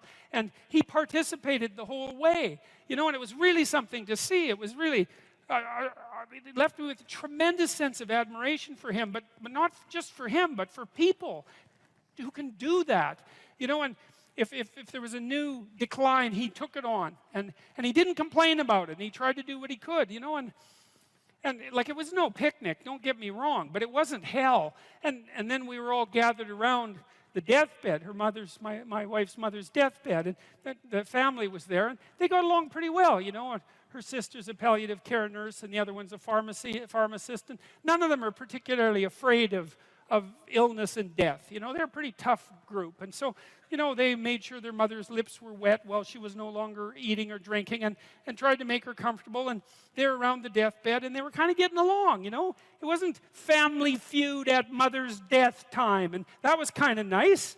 And she died, and that was that. But it wasn't just that, because the fact that the family had coped with it well and nobly and honorably, I would say, brought them together. They were closer afterwards than they were before. And they all had more respect for their father. And then in the old folks' home, he met another woman who had a husband there who had Alzheimer's. And they got to know each other, you know. And he died after a while, and she died after a while. And then a few months later, they started going out. And then eventually they had a relationship, and now they live together. And so he gained something. Like, it wasn't that he replaced what he lost, you know what I mean? Because he still has pictures of his wife up in his house, and she was the love of his life, and that's not going away. But, you know, his family respected him more, and everybody pulled together more, and it wasn't hell at the deathbed, it was just tragedy, and the family pulled together more. And that was a good example of how you can extract at least a certain amount of light out of what's dark, even at a personal level. And it's worth asking yourself. It's like, drop what you're doing that's foolish, that you know is foolish, and pick an aim that's worthwhile, you know, to make things better for yourself, like you're worth taking care of, like you're worth something, you know, and to surround yourself with people who believe the same, and who are rejoicing in your accomplishments and unhappy when you fail, right? And you're comparing yourself to your accomplishments of yesterday and not to someone else's today, so that you're not jealous and bitter. And you put your own house in order so that you're not cursing the world when some of its disarray might be your fault. And you're trying to pursue something meaningful, and you're doing your best to tell the truth, and all of that. And then you see what happens. Who the hell are you? You know, you think you're a miracle of some bloody bizarre sort. We've been around for 3.5 billion years. You know, every single one of your relatives propagated successfully. And here you are, against all possible odds, in this world of hell in some sense, and bitterness and tyranny and malevolence. And yet, God only knows what's inside you, this capacity for consciousness, the capacity to confront potential and to turn it into something good. That's us, man. That's the Western story. That's the individual as the cornerstone of the state. That's our responsibility, and it really is who we are. That's Nietzsche's realization. He said, look, imagine that you live within a belief system, and then something arises to challenge the belief system. Not only does the belief system collapse, but something worse happens. Your belief in belief systems collapses. And that's the road to not. Now, it doesn't have to, because you can jump from one belief system to another. But sometimes that doesn't work, is that you do a meta-critique and you say, oh, I was living in this protective structure and it turned out to be flawed. Okay, one alternative is jump to another protective structure. Fine. Another alternative is protective structures themselves are not to be trusted. Bang, you're in chaos. How the hell are you going to get out of that? That's the pathway to nihilism. Well, you can work your way through that. That's difficult. Or you can do what Jung would regard as a soul-damaging move, and you can sacrifice your new knowledge and re-identify with something rigid and restricted, which is what I would say is happening to some degree with the people in Europe who are turning to a regressive nationalism as an alternative to the current state of chaos. It's like, I know that people need to identify with local groups. I understand that. But they risk the danger of making the state the ultimate God. And that's order, but that's not a good replacement for chaos. It's just another kind of catastrophe, right? Too much order, too much chaos, both catastrophes. You want to stand in the middle somehow and mediate between the two, and that's where you have your real strength. Because then it isn't that you've discovered a safe place. Because even the bloody right-wingers are after a safe place, right? They just want it to be the state. Yeah, exactly. Well, there's no safe places. And the next issue is, do you really want a safe place? Is that what you want? You want to be so weak that you want to be protected from threat. What the hell kind of life is that? You're a paralyzed rabbit in a hole. That's no life for a human being. You should be confronting danger and the unknown and malevolence, because, and the reason for that too is, this is the weird paradox. And I believe this is the paradox, first of all, that was discovered in part by Buddha, but also laid forth very clearly in Christianity, which is that the solution to the problem of tragedy and malevolence is the willingness to face them. Now, who the hell would ever guess that? It's a completely paradoxical suggestion. Is that, well, why does it work? Well, because the more you confront the two of them, the more you grow. And maybe you can grow so that you're actually larger than the chaos and malevolence itself. And you think, well, what's the evidence for that? And that's easy. That's what people do. That is how we learn. Like every time you expose your child to something new, a playground, what are they exposed to? Chaos and malevolence. Now, there's more to it than that, obviously, because kids play and they promote each other and they form friendships and all of that. But in the playground itself, there is the complexity of the social structure and the malevolence of the bully. It's right there. And you throw your kid in there and you say, adapt, and they do. Okay, so they can do it at a small scale. It's not trivial. The playground's a complicated place. The kid can adapt. Well, how much can you scale that up? Can you scale that up to from the chaos and order and malevolence of the playground to chaos and order and malevolence itself? Well, that's the question. Well, I don't think there's any reason to answer that in the negative. So, because we don't know the full extent of a human being. And it is the problem that's worked out. So, in the Buddha story, for example, what happens after, so Buddha's world collapses in the same way that Adam and Eve's world collapses. It's a consequence of repetitive exposure to mortality and death. What happens to Buddha is he realizes that the little protected city that his father made for him, the walled garden, it's exactly the same motif that's in this Adam and Eve story, it's fatally flawed. That kind of protection cannot exist, and he discovers that in pieces, right? Which is exactly what happens to children, is that they go out, they discover a limit, they run back. And the parents can help them with the limit. They run out, they discover a limit, they run back. But at some point they run out, they discover a limit, they run back, and the parents have nothing to say to them. Because they've hit the same limit that the parents hit. Which is like, well, what are you going to do with your life? How are you going to operate in this archetypal universe? Well, your parents can only say, well, they can say you identify with the proper archetypal figures. They do that, they at least act that out for you, but at some point it's a problem that they cannot solve for you without making you weaker. That's the thing, you know. So it's an interesting thing that I've learned in therapy, because one of the things you have to learn as a therapist is how do you not take your client's problems home with you.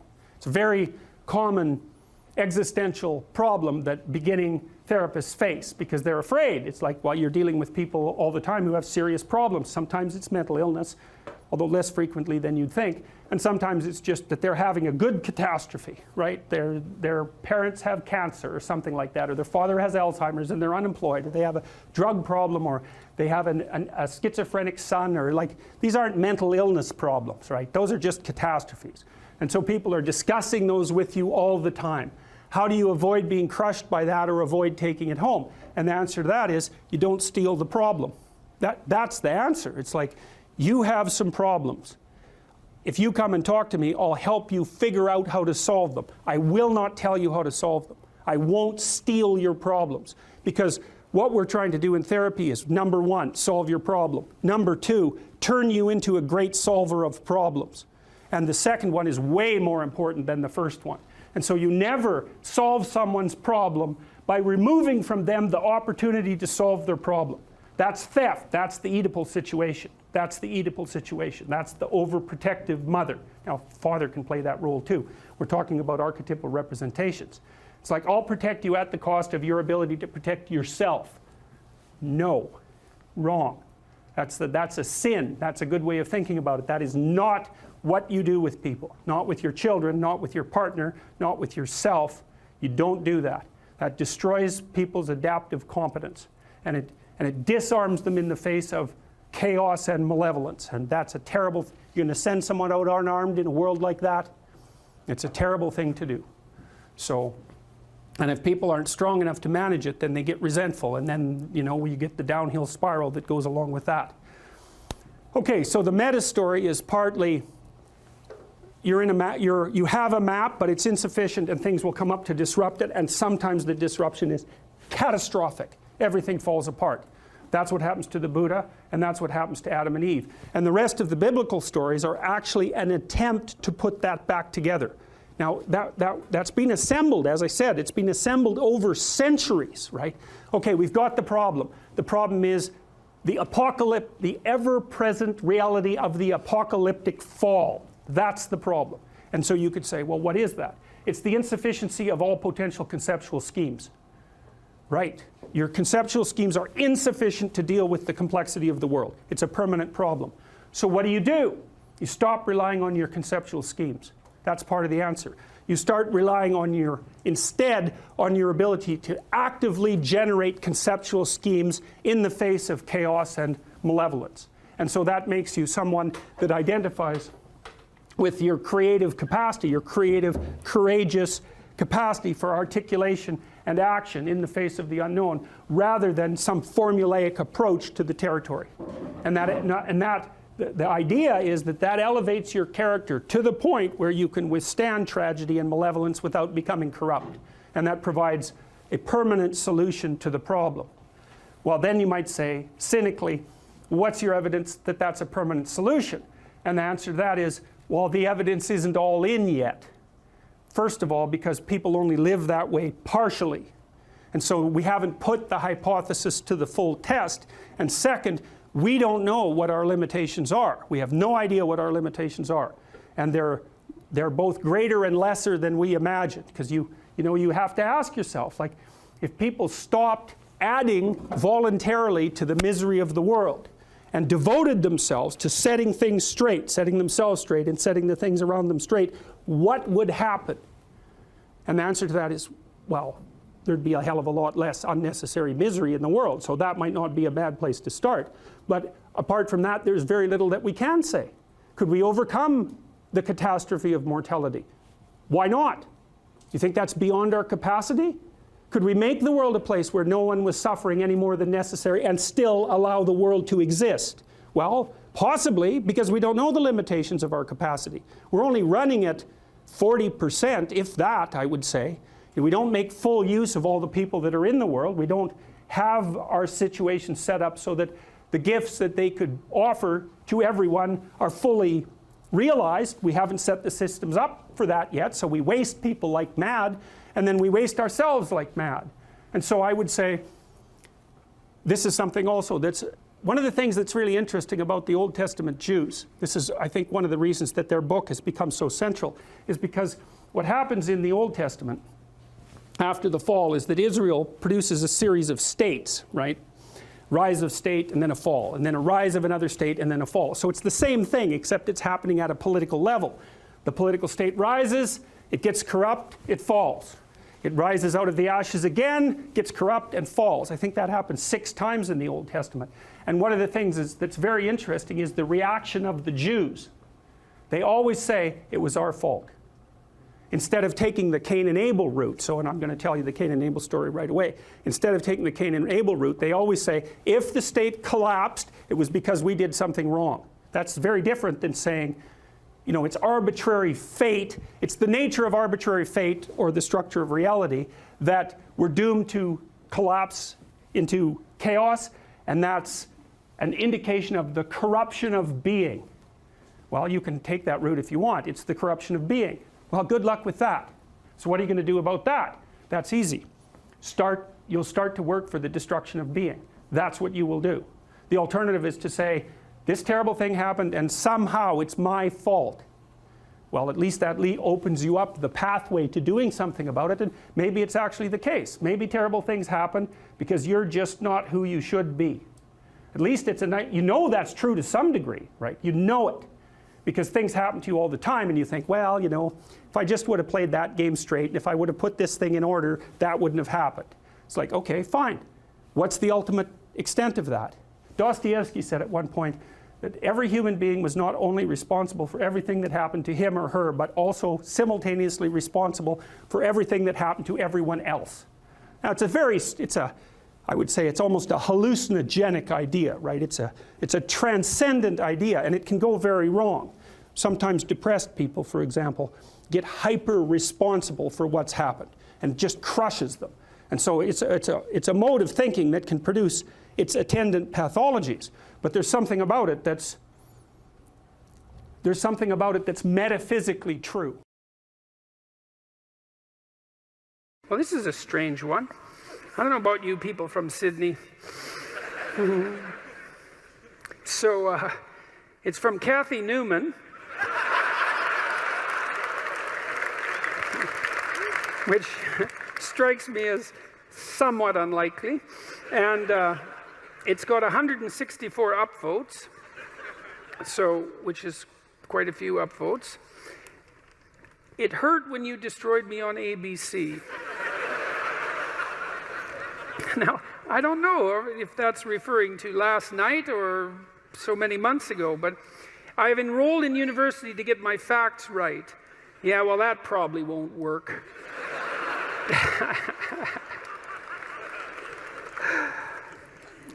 Thank you for enlightening my soul. The burns are still healing. Yeah, well, it's not exactly a question. It's 4 sentences that are quite the strange combination. I would say something about the burns are still healing. You know, I mean, Nietzsche said that you could tell much about a man's character by how much truth he could tolerate, which is very interesting. You know, there's an idea in the great Western tradition that the truth is the way and the path of life, and that no one comes to the Father except through the truth. And I believe that to be the case, because I don't think that you can manifest who you are without the truth. And so I think it's literally and metaphorically truth, that the pathway to who you could be if you were completely who you were is through the truth. And I would say, and so the truth does set you free, but the problem is that it destroys everything that isn't worthy in you as it sets you free, and that's a process of burning. And it's painful because you cling to what you shouldn't be, partly out of pride and partly out of ignorance and partly out of laziness, and so then you encounter something true, and you all know this perfectly well, because when was the last time that you learned something important that wasn't a blow of some sort, you know? And it's often you look back at your life and you think, oh God, I really learned something there. I wouldn't want to do that again, but it really changed my life. I mean, sometimes it can really destroy you, you know, an encounter with the truth, and you never really recover. But now and then something comes along and straightens you out, and a lot of you has to go. A lot of you has to burn away, you know, and I suppose in some sense the idea is that everything about you that isn't worthy is to be put into the flames. And that's another reason to be not so casual about claiming what you believe, because it isn't something that you undertake without due caution. You know, I learned when I was a kid, about 25 or so, a little older than a kid, that almost everything that I said was one form of lie or another. And I wasn't any worse, I would say, than the people that I was associating with, or any better. And the lies were manifold, you know. They were attempts to win arguments for the sake of winning the argument. That might be one. Attempts to indicate my intellectual prowess when there were competitions of that sort. Maybe just the sheer pleasure of engaging in an intellectual argument and winning. My inability to distinguish between ideas that I had read and incorporated because I had read but hadn't realized that I hadn't yet earned the right to use, all of that. And, you know, I had this experience that lasted a long time. Well, I would say it's really never gone away. And I think this was the awakening of my conscience, essentially. And I didn't realize this until much later, when I was reading Socrates' Apology. This voice, for lack of a better word, made itself manifest inside me, and it said every time I said something that wasn't true, and that's usually what it said. That's not true. You don't believe that. Or there was a sensation that was associated with it. I don't think this is that uncommon, you know. I asked my psychology classes for many years in a row if they had an experience, that they had a voice in their head, let's say, it's a metaphor, or a feeling that communicated to them when they were about to do something wrong. And it was universally the case that people agreed with one of those statements or another. And the other thing I would ask is, well, do you always listen to it? And of course the answer to that was definitely no. But that's also very interesting, you know, that you can have this faculty, this conscience. This seems to me to be very tightly associated with the idea of free will, is that you can have this internal voice, this daemon, the root word for democracy. Oh yes, I didn't finish that story. So yes, well, it's important. Well, so Socrates' daemon told him it was his moral guide. And democracy appears to be predicated on the idea that the polity will function if people attend to their consciences. That's the overlap of those conceptualizations. And well, first of all, I think that's the case, you know, and it makes a certain amount of logical sense. I mean, if we assume that the political state is something like the emergent consequence of the decisions of all its citizens, we would assume that the wiser the decisions of the citizens, the more upright and functional the state. I can't see how it could be any other way. And perhaps those who are the most upright, who listen to their consciences more carefully, even play a disproportionately powerful role. It's certainly possible. So, anyways,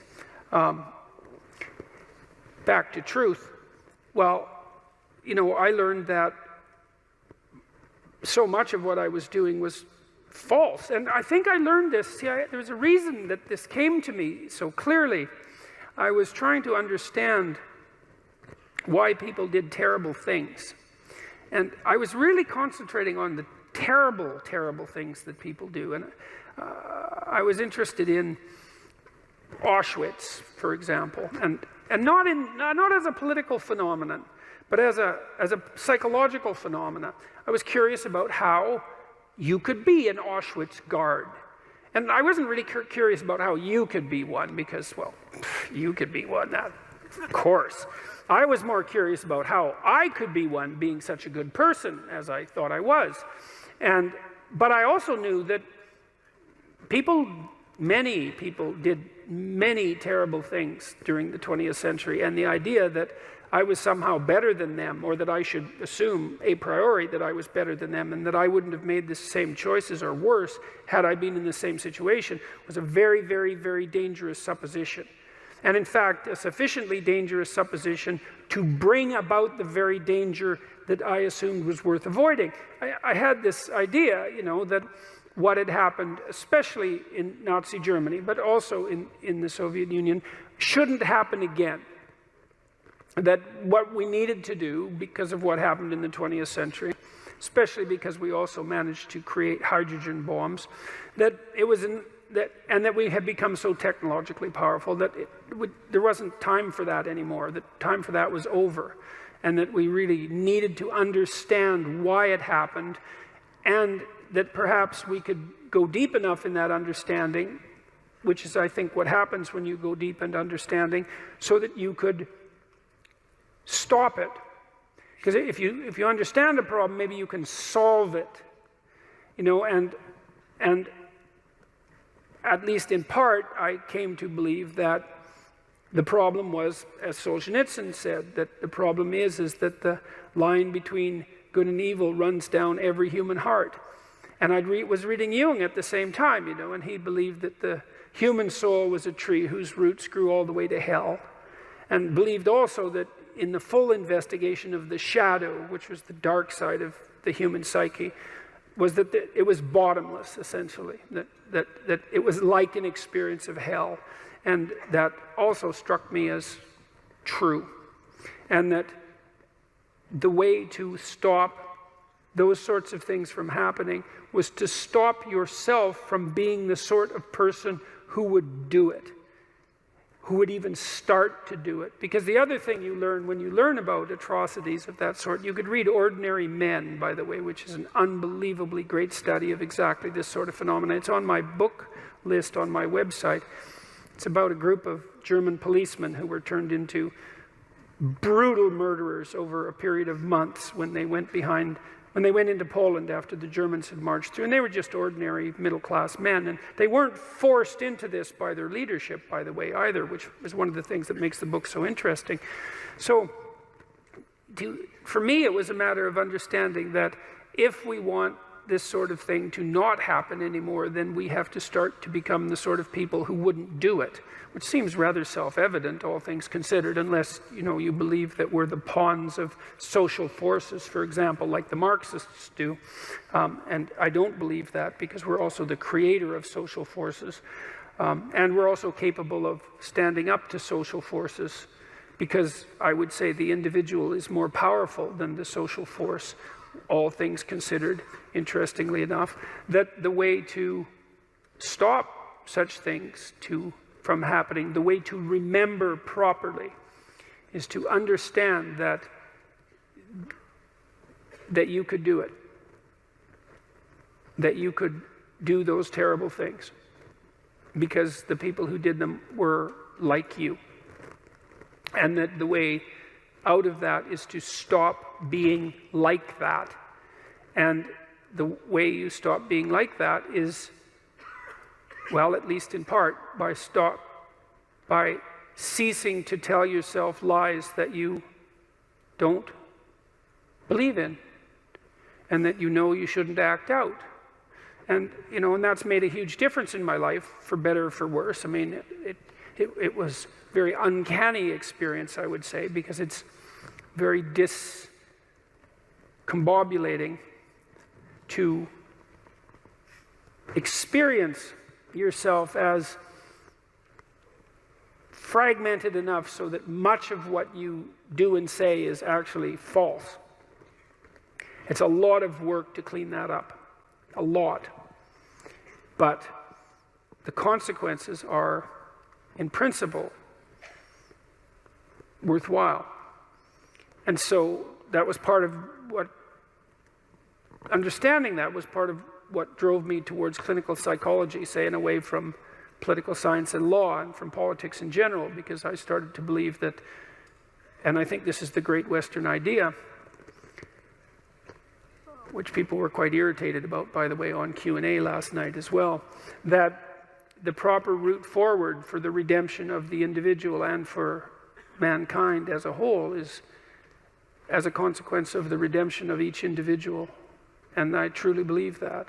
And I believe that that occurs as a consequence of adherence to the truth and courage in the face of being. That's rule one, right? To stand up straight with your shoulders back, is to take on the onslaught and to enter the contentious ring and to do more than your best, because your best isn't enough, because your best isn't as good as you could be. You have to push yourself past that.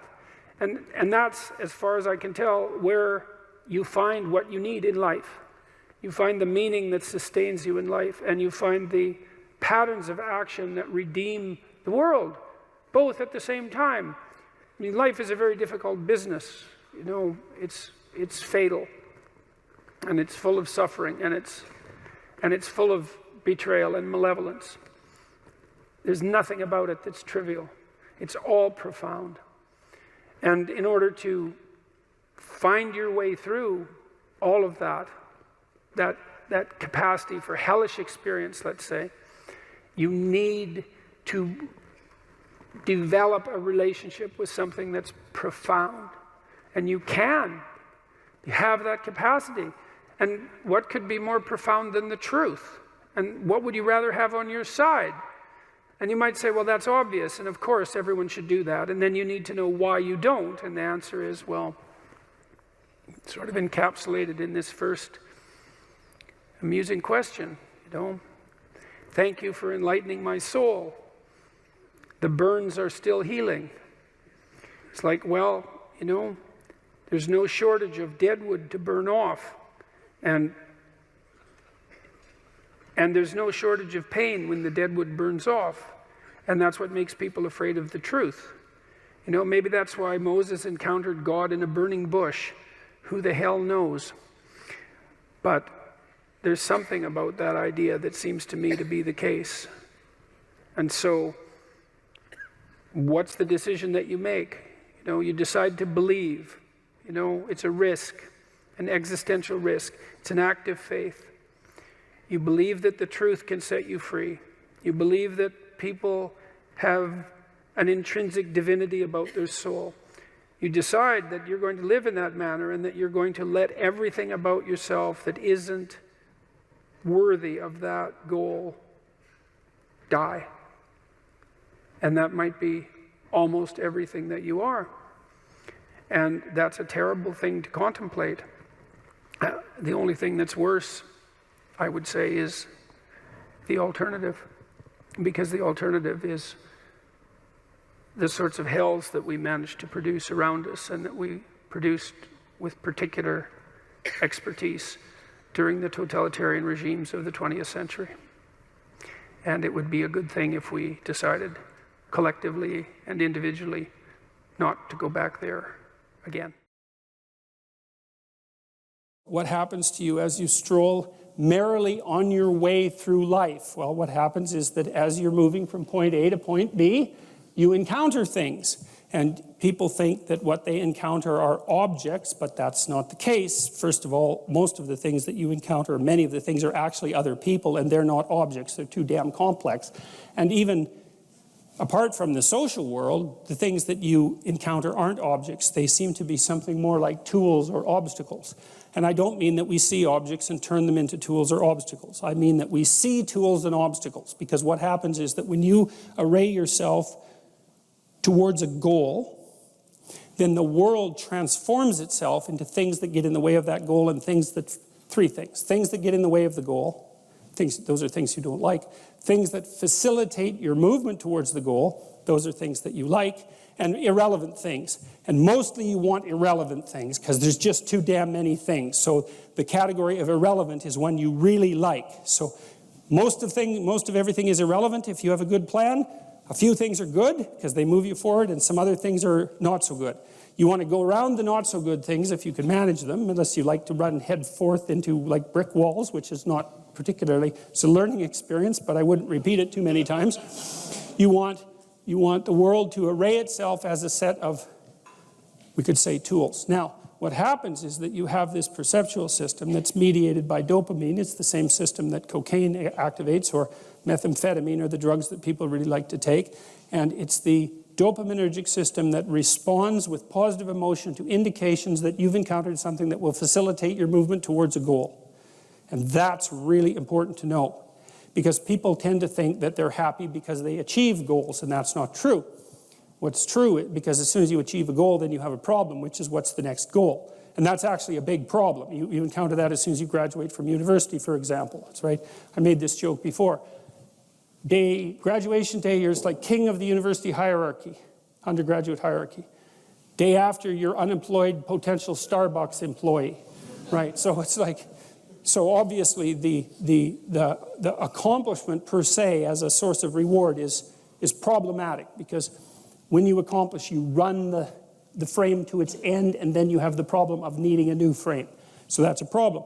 But if what you're encountering instead are things that will move you along your way, it's like, hey, that's great, and that's where you get your positive motivation. And so that's really that's so much worth thinking about. You can think about that for a year, and that wouldn't even be enough to think about it, because here's what it means.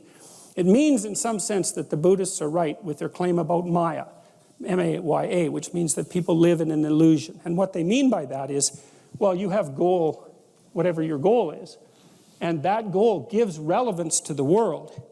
And you could change the relevance of the world in a snap just by changing your goal. You can do that. And so then you think, well, it's sort of an illusion because you can just change it. Now, you don't want to push that line of argumentation too far, because even if the specific point can be changed, the fact that you're in one of these frames cannot be changed.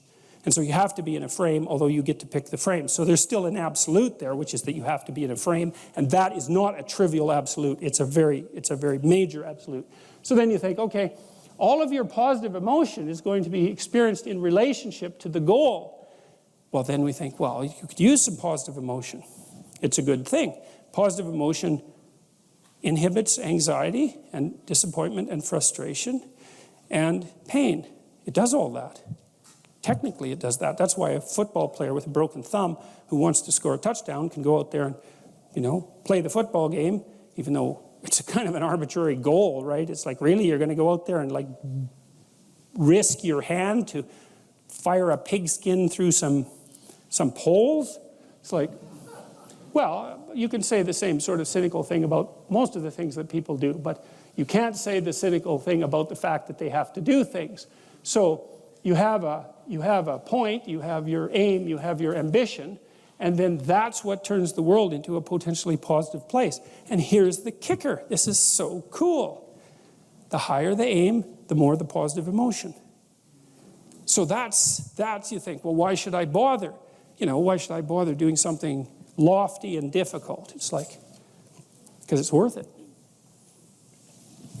That's why.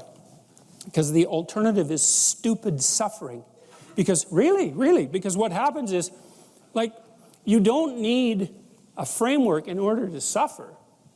You can just lay there day after day and suffer, right? That's easy. So that's the default condition. If you don't have a lofty ambition, then you suffer miserably. And the reason for that is life is really complex, short, finite, full of suffering, and beyond you. And so you can just lay there and think about that, and it's horrible. And so that's not helpful. It's just not useful. And so, people often say life is meaningless. It's like, no, it's not. That's wrong. Because if it was meaningless, that'd be easy. You could just sit there and do nothing, and it wouldn't matter, right? It'd be like you were like a lobotomized sheep. It's just irrelevant. But that isn't what happens. When people say that life has no meaning, that isn't what they mean. What they mean is, I'm suffering stupidly and intensely, and I don't know what to do about it. Well, the suffering is meaningful. It's just not the kind of meaning you want. So how do you get out of that? You adopt, you note the baseline of suffering, which is very, very, very, very high. And then you say to yourself, okay, I need to do something that justifies that. And that's not so easy, because the baseline for suffering is high. If you're going to make something of yourself, let's say, so that it's worthwhile to exist in the world, then you have to aim at something that's so well structured that you can say, yeah, earthquakes, cancer, death of my family, dissolution of my goals, ultimate futility of life, and the heat death of the universe. Hey, it doesn't matter, it's worth it. So that's an interesting thing. Well, so let's say you go over your past with a fine-tooth comb and you decide you're going to take responsibility for everything that you did that was wrong and everything that you failed to do that you could have done that was right. It's like, does that change the world? It's like, depends on how thoroughly you do it. You might say it changes the world like nothing else possibly can. And I think that that's actually right. You have to allow yourself a certain latitude for error. And that's a useful thing to know too. One of the things I tell people when they're trying to develop a vision for their life or an implementable plan is make a bad plan. Like, make the best one you can, but don't get obsessive about it. It's like, make a plan, implement it. You'll figure out when you implement it why it's stupid. Exactly. And then you can fix it a little bit.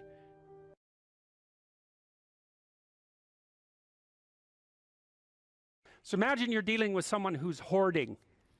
Now, people who are hoarding are often older or neurologically damaged, or they have obsessive compulsive disorder.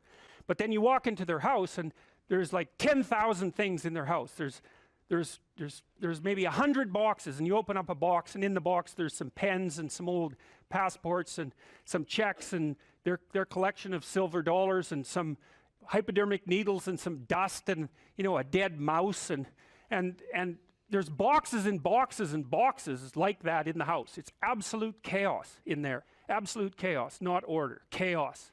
And then you think, is that their house or is that their being? Is that their mind?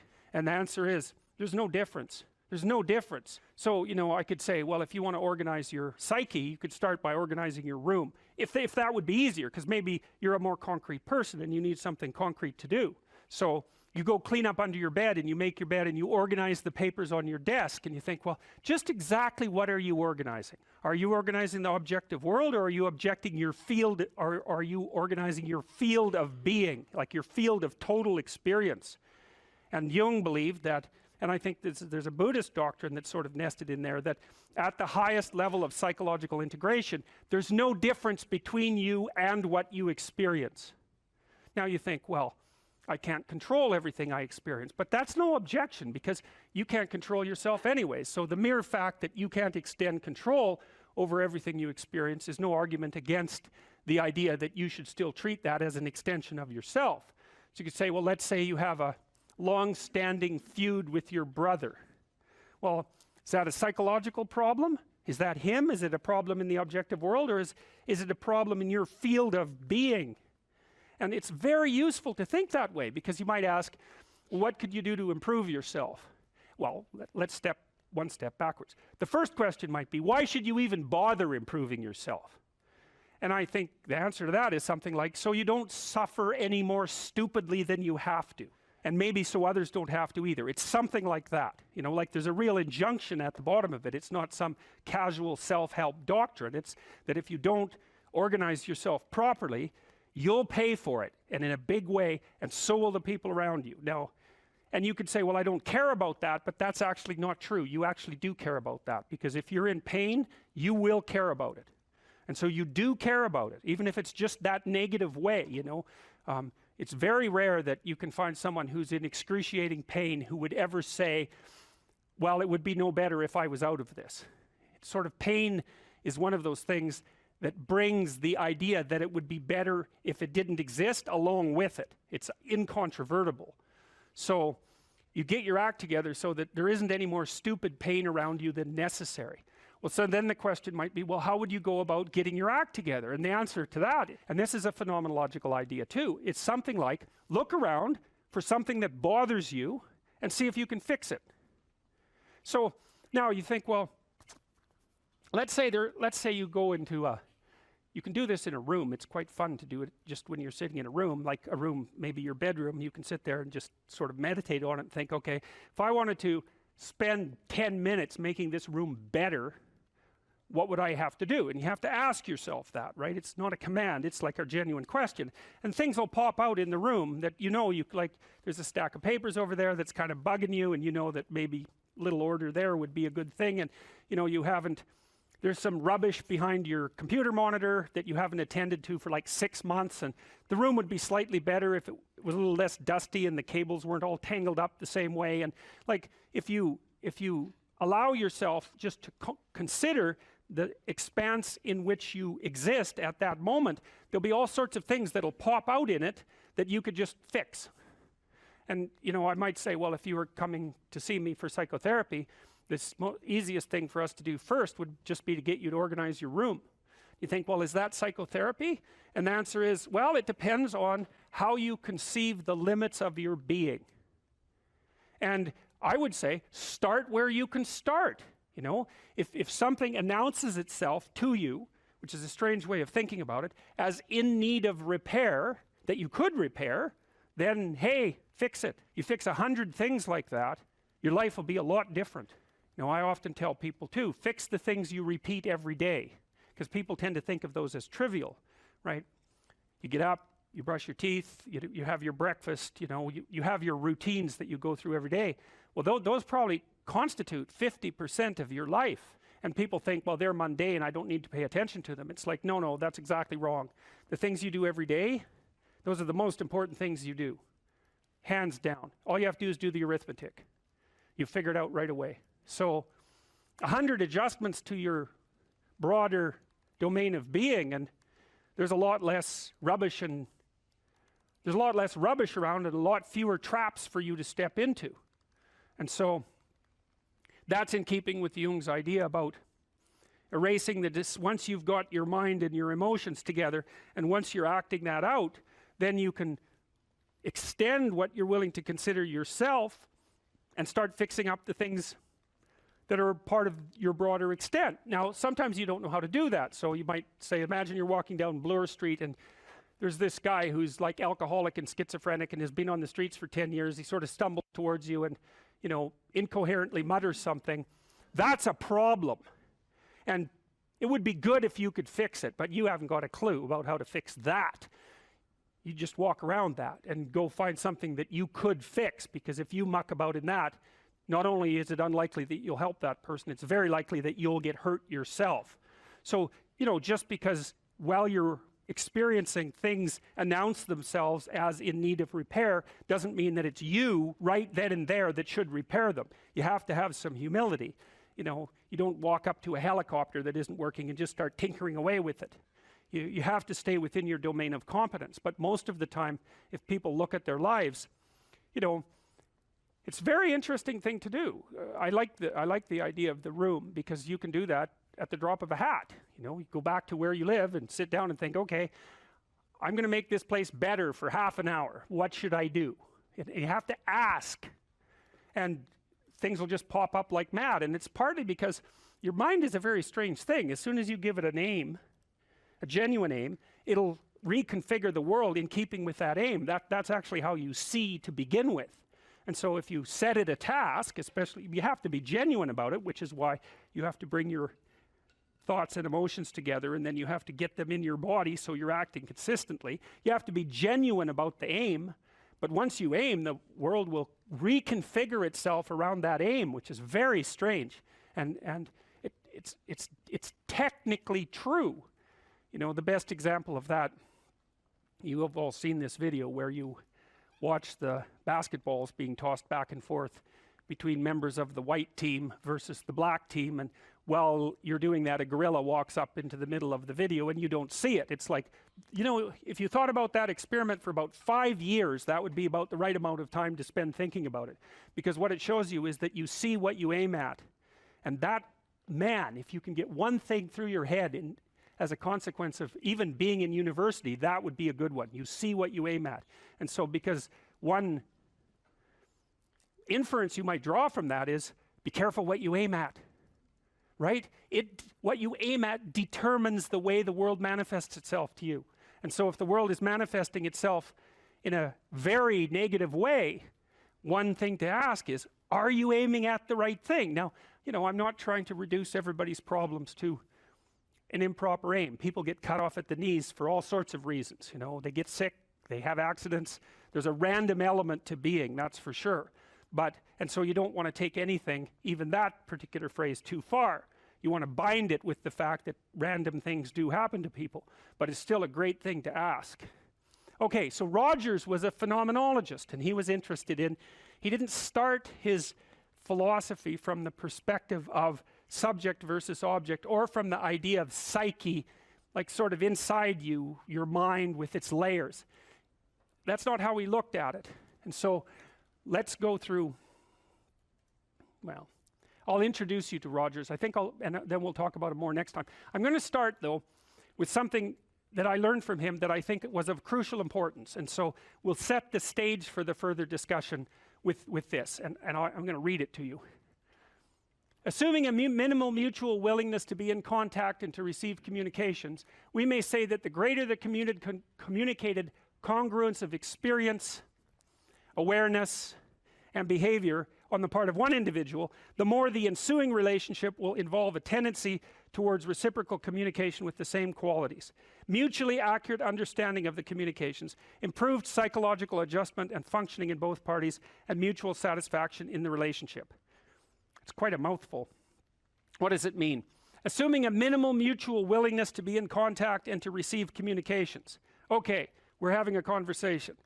I'm deciding I'm going to listen to you, right? That's different than how people generally communicate, because usually when they communicate, they're doing something like, okay, we're going to have a conversation, and I'm going to tell you why I'm right, and I'll win if you agree. Or maybe you're having a conversation where, I don't know what you're trying to do. Maybe you're trying to impress the person you're talking to. So you're not listening to them at all. You're just thinking about what you're going to say next. Okay, so that's not this. This is, you might have something to tell me. And so I'm going to listen on the off chance that you'll tell me something that would really be useful for me to know.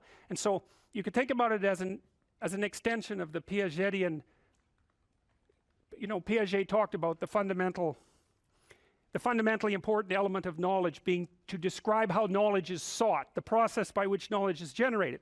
Well, if you agree with me and I find that out, I know nothing more than I knew before. I just know what I knew before.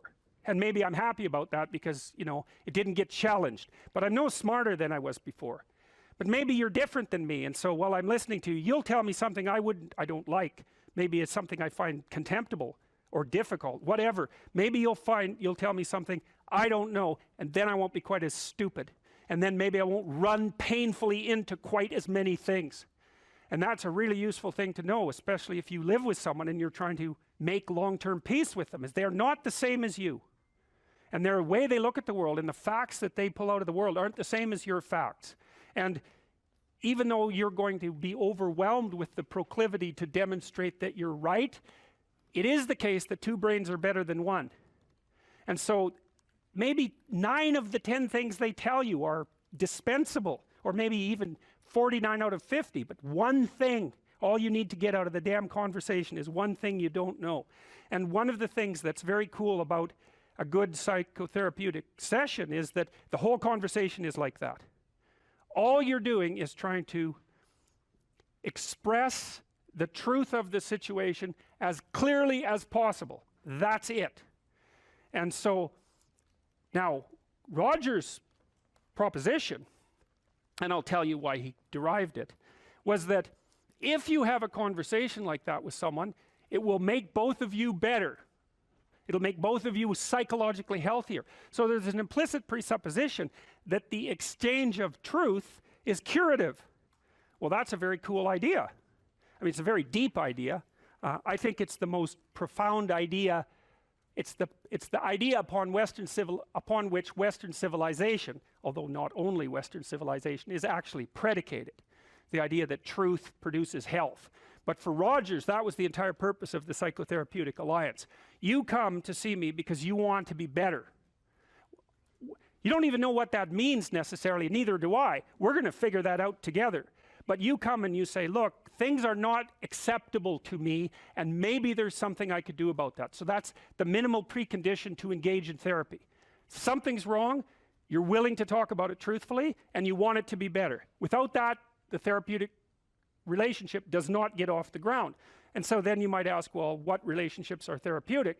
And the answer to that would be, if you have a real relationship, it's therapeutic. If it isn't, what you have is not a relationship. God only knows what you have. You're a slave, they're a tyrant, you know, you're both butting heads with one another. It's a primate dominance hierarchy dispute.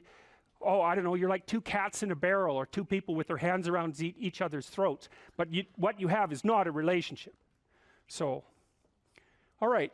We may say that the greater the communicated congruence of experience, awareness, and behavior on the part of one individual, that's a reference to the same idea that I was describing with regards to Jung. So let's say you come and talk to me and you want things to go well. Well, I'm going to have to more or less be one thing, because if I'm all over the place, you can't trust any continuity in what I say. There's no reason for you to believe that I'm capable of actually telling you, I'm capable of expressing anything that's true. So the truth is something that emerges as a consequence of getting yourself lined up and beating all the, what would you call, all the impurities out of your soul. I wouldn't consider myself either naive or particularly optimistic person. I don't think I'm either of those.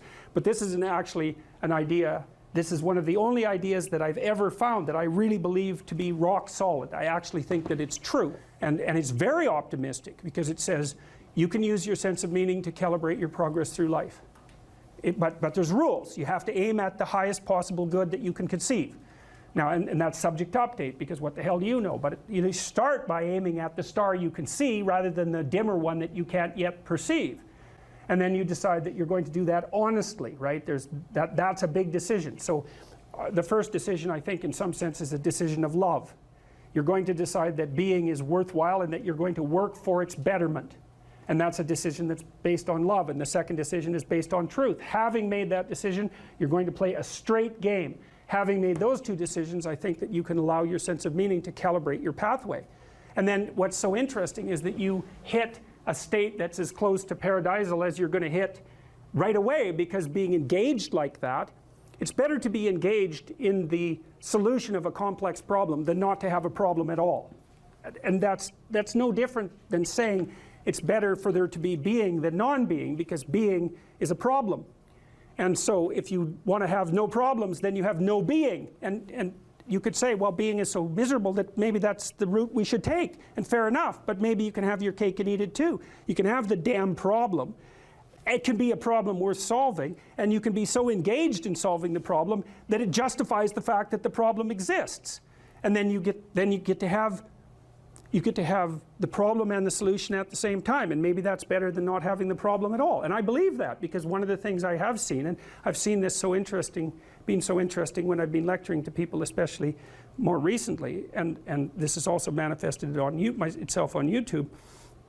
I'm talking to people a lot about responsibility, and it's young men in particular that seem to be responding to that. And I think that's partly because I think that young women, in some sense, have their responsibility map already laid out for them.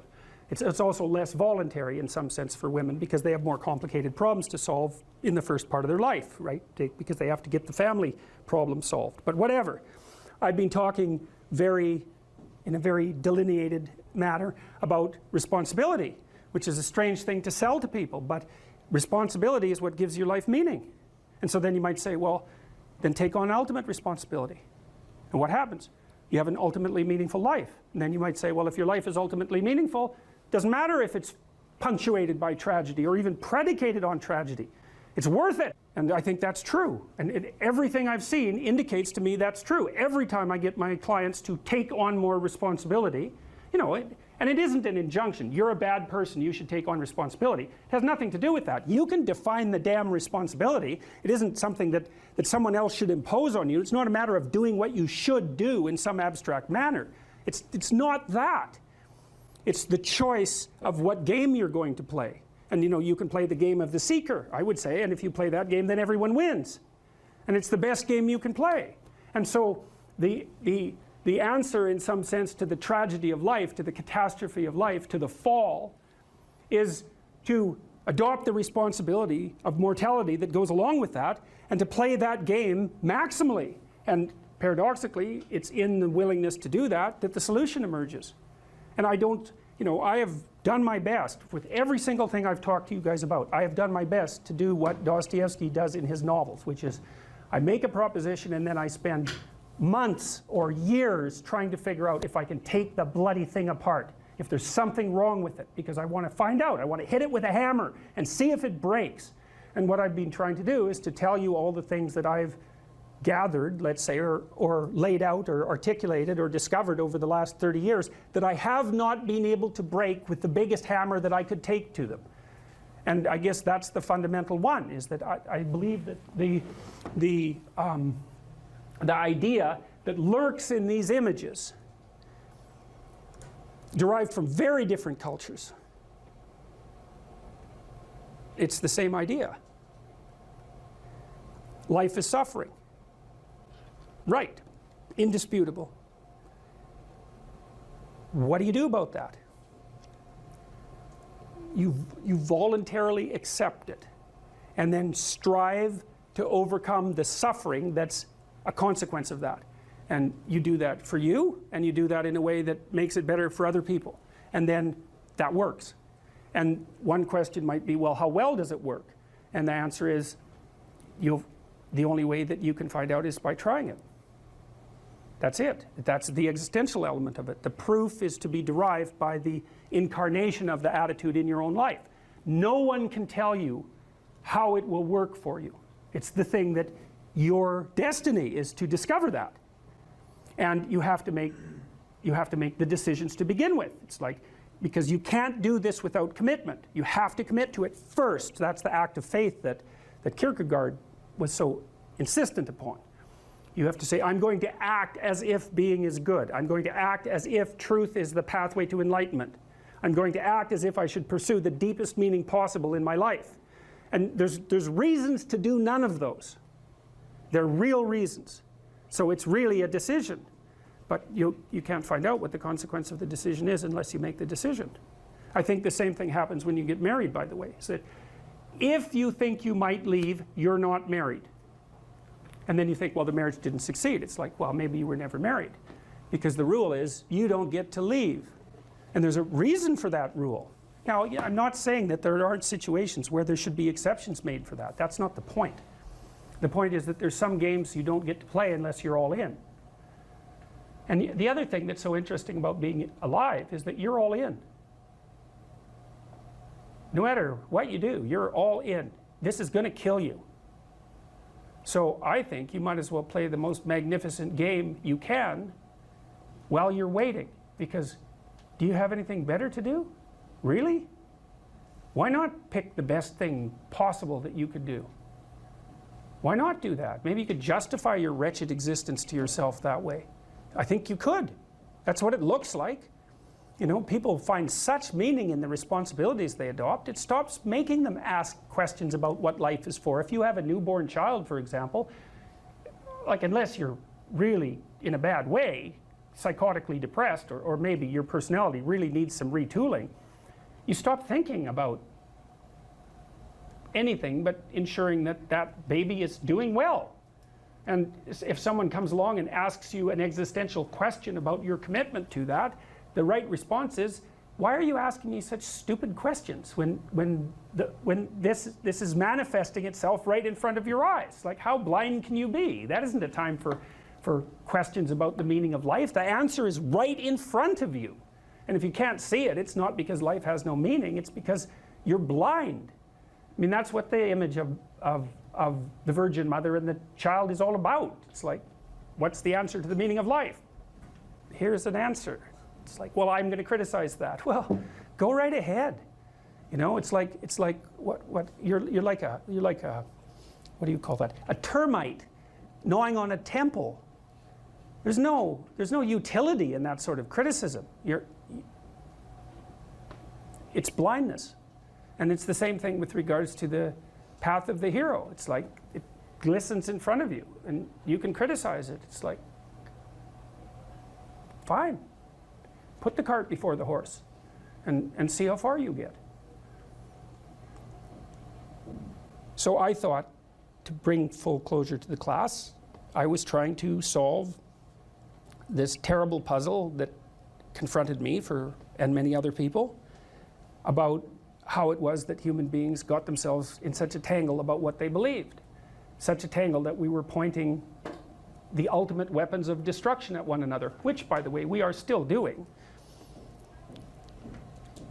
And I thought, okay, well, I understand that. We need our belief systems. They orient us. And that means there will be conflict between belief systems, and that can be a catastrophe. And that's being played out everywhere, again, in very many ways. What's the solution to that? Well, one possibility is there's no solution. It's just mayhem all the way around. Could be the case.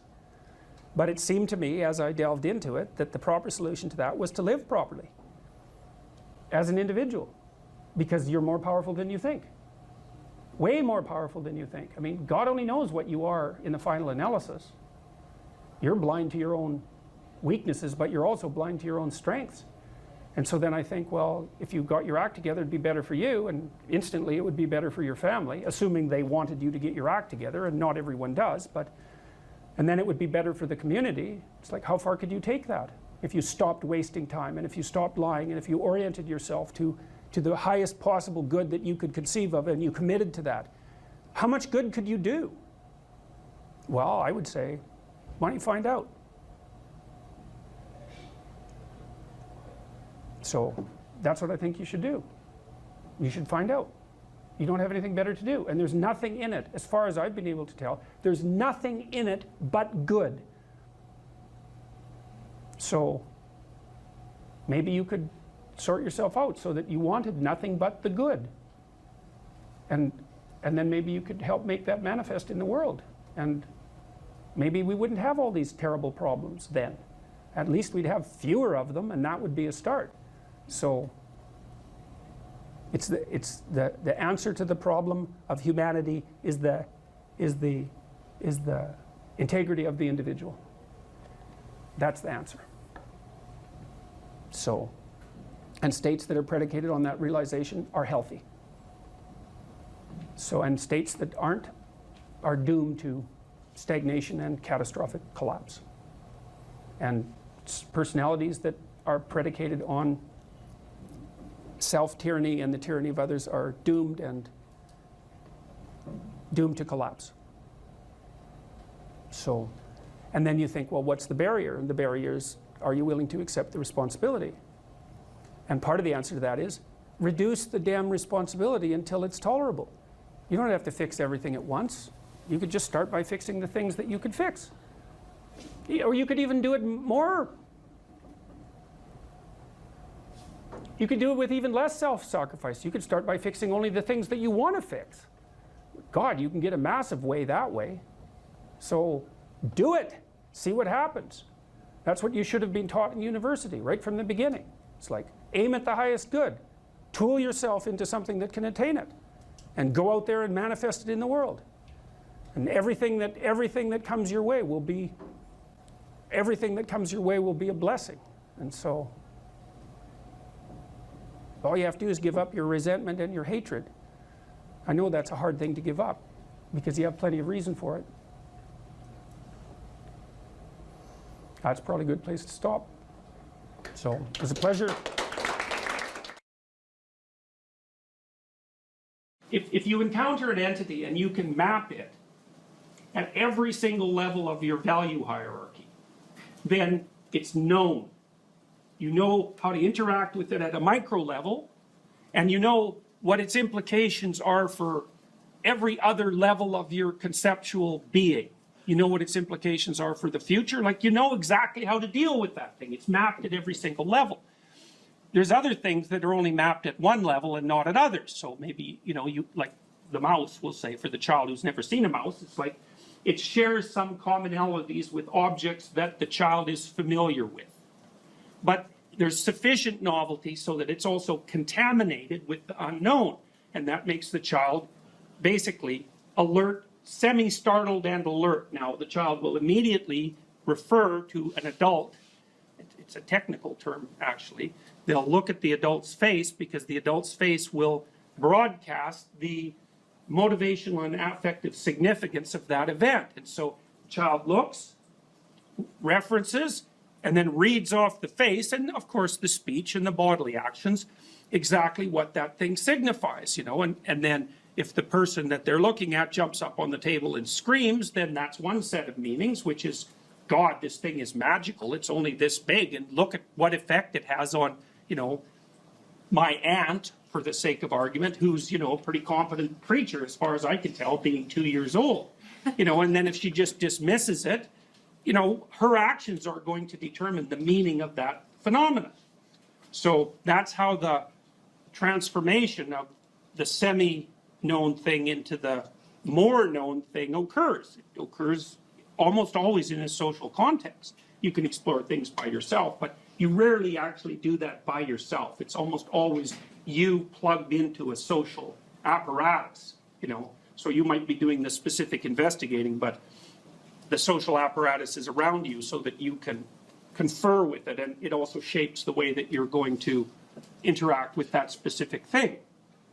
Okay, so the unknown, that's generally, the unknown that you encounter, that's generally characterized using feminine symbolism. And I think the reason for that, there's a bunch of reasons, and we've talked about many of them. One reason is because females do the sexual selection in human beings, and so they act as the face of nature. Another reason is that you can think of new possibility always emerging out of the non-cultural background in some sense, you know. So, for example, let's say that we send an expedition to Mars, and we're gathering new information as a consequence. The reason we're gathering new information is because we've gone out past the domain of our knowledge, in a sense, and we're interacting with something new. And in that interaction, new information is generated. Now, you can say that it's partly the act of the perceiver that's generating the new information, and you could say that it's partly the act of the culture, because we send robots to Mars, let's say, which is very, very difficult. So the culture goes there, but the individuals are observing. So the individuals are buttressed by the culture, but they're generating information because they're somewhere truly new.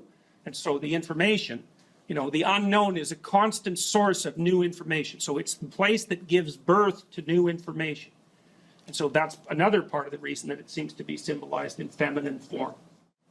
You know, I'm just taking this in some sense as an empirical fact. I've looked at, it looks like that's how these stories work. And so I'd be trying to puzzle out why exactly that would be the case. You know, I also think it's the case that we tend to look at the world from a social cognitive perspective, right? We filter it through a social cognitive biological apparatus. And so we're very likely to see things in character form, and characters have sexes.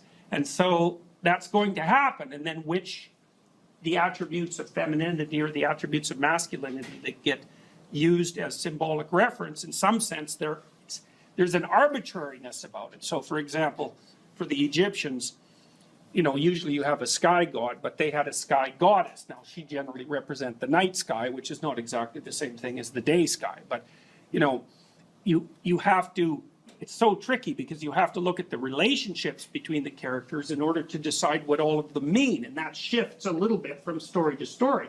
So this is a, what would you say? It's an approximation of the underlying structure, but there's a fair bit of variance in it, just like there's variation in stories. So, well, the feminine element has a destructive element and a creative aspect. And you can see that people characterize their environments in that way. So, for example, you can map on environmental beliefs onto this structure. You can say that the environmentalist portrays nature as positive, portrays culture as negative, and portrays the individual as negative. And the basic story is rampaging individual as member of rapacious culture invading the pristine landscape of of beautiful Mother Nature. Now, the thing about that story is it's true. The problem with the story is it's half true. Now, so for example, one thing that's interesting to conceptualize is that that's exactly the opposite of the frontier myth. Now, the frontier myth was a story that was used extensively in Europe to drive immigration into the United States. And it was used to some degree in Canada too. And the story was the exact opposite. It's the hero, so that would be the immigrant, pioneer, bringing the benefits of order to a savage wilderness. Well, that's also true. But it's so interesting that both of those things can be true, and they're completely different from one another. There's no commonality at all between those two stories, except for the way that they use the characters. There's a feminine character, a masculine character that represents culture, and then there's another character that represents the individual. And you could even see that, if you think about it historically, the US was founded in some sense on a frontier myth, and that was too one-sided, and so by the time the 1960s came along, the early 1960s, it shifted to its opposite. And that you need that because systems have to oscillate to some degree to remain stable across time. They can't just be fixed in place. So they're going to play back and forth through the archetypes in an attempt to keep them balanced, because that's what you're trying to do. You're trying to keep them balanced. And so, well, you have the destructive and creative element of Mother Nature. You see that all the time in movies where the thing that the hero is striving against is the negative element of the unknown. How many of you have seen the movie Alien? Okay, so, that's a pretty graphic representation of, well, those aliens are more reptilian in form. So they're almost like, they're more at the dragon of chaos level of civilization. But they're like a terrible external force that's threatening human culture and the individual. It's exactly the opposite story that's played out in, what was the movie with all the blue creatures? Avatar. Avatar, right. Avatar is exactly the opposite of that, where, the unknown nature is just nothing but, it's like sweetness and bliss. And, and the human culture is portrayed as spearheaded by greedy and rapacious individuals who are basically manifestations of the military-industrial complex. The funny thing is those both make good stories. And that's because, well, it's because they have enough archetypal truth so that there's many situations that they're relevant to. Sometimes Mother Nature is your best friend, and sometimes it's your worst enemy. And so you could go down to the jungles of Peru, and you could talk to the people who live there, and you could find out what they know about medicinal plants in the jungle, and you could bring home things to cure disease. Or you could just go down there and get lost in the jungle, and then you're dead. In some sense, it's the same jungle. And whether it's positive or negative depends on what stance you take towards it and how you behave. And so the other thing that's really interesting about mythology, and this is the lovely element of mythology, is that part of what it does is tell you how to take this incredibly complex landscape that's positive and negative at the same time at every level of analysis, and how to navigate through it so that the proper balance is maintained as far as the entire system is concerned. So that culture has an orderly element, and that's what protects us here, and it has a tyrannical element, and that's what makes you treated like numbers at the University of Toronto. You get both of those at exactly the same time. And then the archetypal individual has the same fundamental nature, hero or villain. And those have archetypal roots, because the ultimate hero is the ultimate perfect person, and the ultimate villain is, Satan himself in whatever form he happens to take. And it doesn't take much knowledge of this structure before you can start seeing it manifest itself all over, especially in movies that are particularly popular, because they almost always have a central archetypal theme. The Marvel superhero movies are a really good example of that. So, and if it's complex literature, the archetypes are mixed to some degree. So you have a hero who's not only a hero, you have a hero who has all sorts of flaws, you know, and he's in a culture or she's in a culture that has positive elements and negative elements, and they're in a broader landscape that's characterized by exactly the same thing. So it's nuanced, you know, and the more sophisticated you get, the more you can tolerate that kind of nuance. And I think that's also one of the things, that's partly why literature is such a good antidote to ideology, because the more sophisticated the literature becomes, the more complex and fragmented in some sense, or no, differentiated. The more differentiated the archetypal landscape becomes. So when someone tells you a story, whatever the story happens to be, one of the things you can do when you know this substructure is you can say, okay, yeah, but where are the missing pieces? Where are they going? Because if they're not included, then they're generally projected onto something. You know, because they're there, you can't get away from them. They're there. How does the person account for them? You know, so.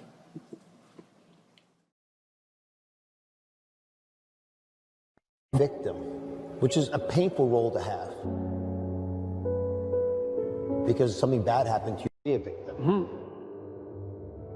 But it's something that society struggles with. What about people who feel like they're a victim? They're right. They're victimizers too. Like, everybody is a strange mixture of victim and victimizer. Lots of terrible things happen to people that aren't justifiable in some sense. You know, well, illness strikes people randomly. I mean, not entirely randomly, obviously, but there's a large random element in it. Where you're thrown into existence as a consequence of your birth. That's existentialists, especially in the 1950s, talked about that all the time. They talked about it as thrownness, that you're sort of thrown into reality with your particular set of predispositions and weaknesses. And then there's going to be times in your life where things twist in a manner that's unfair to you, that you're not getting your just desserts.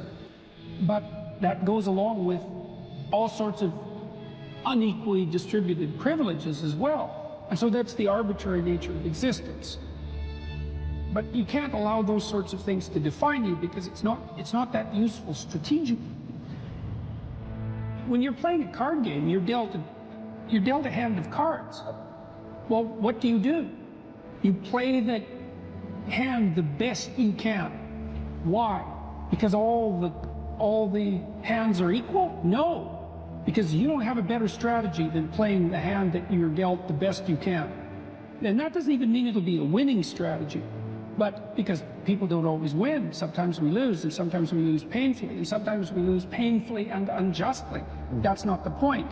The point is you don't have a better strategy, and neither does anyone else. And then it's also not so obvious how privilege and victimization are distributed.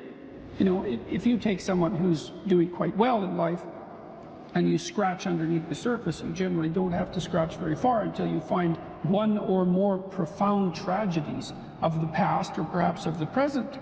Now, and no matter how well protected you are in the world, you're still subject to illness, you're still subject to aging, you're still subject to the dissolution of your relationships, the death of your dreams, death itself.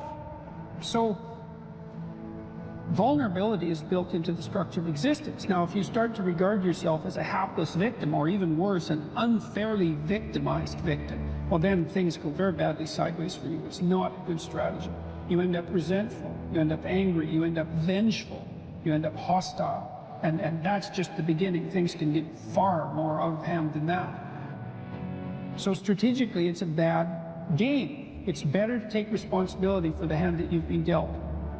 You've got no better protection in life than do.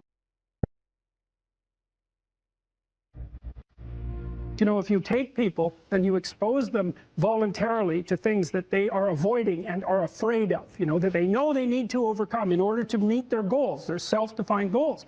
If you can teach people to stand up in the face of the things they're afraid of, they get stronger. And you don't know what the upper limits to that are, because you might ask yourself, like, if for 10 years, if you didn't avoid doing what you knew you needed to do, what would you be like? Well, you know, there are remarkable people who come into the world from time to time, and there are people who do find out over decades-long periods what they could be like if they were who they were, if they spoke their being forward. And they get stronger and stronger and stronger, and we don't know the limits to that. We do not know the limits to that. Probably running at about 51% of our capacity.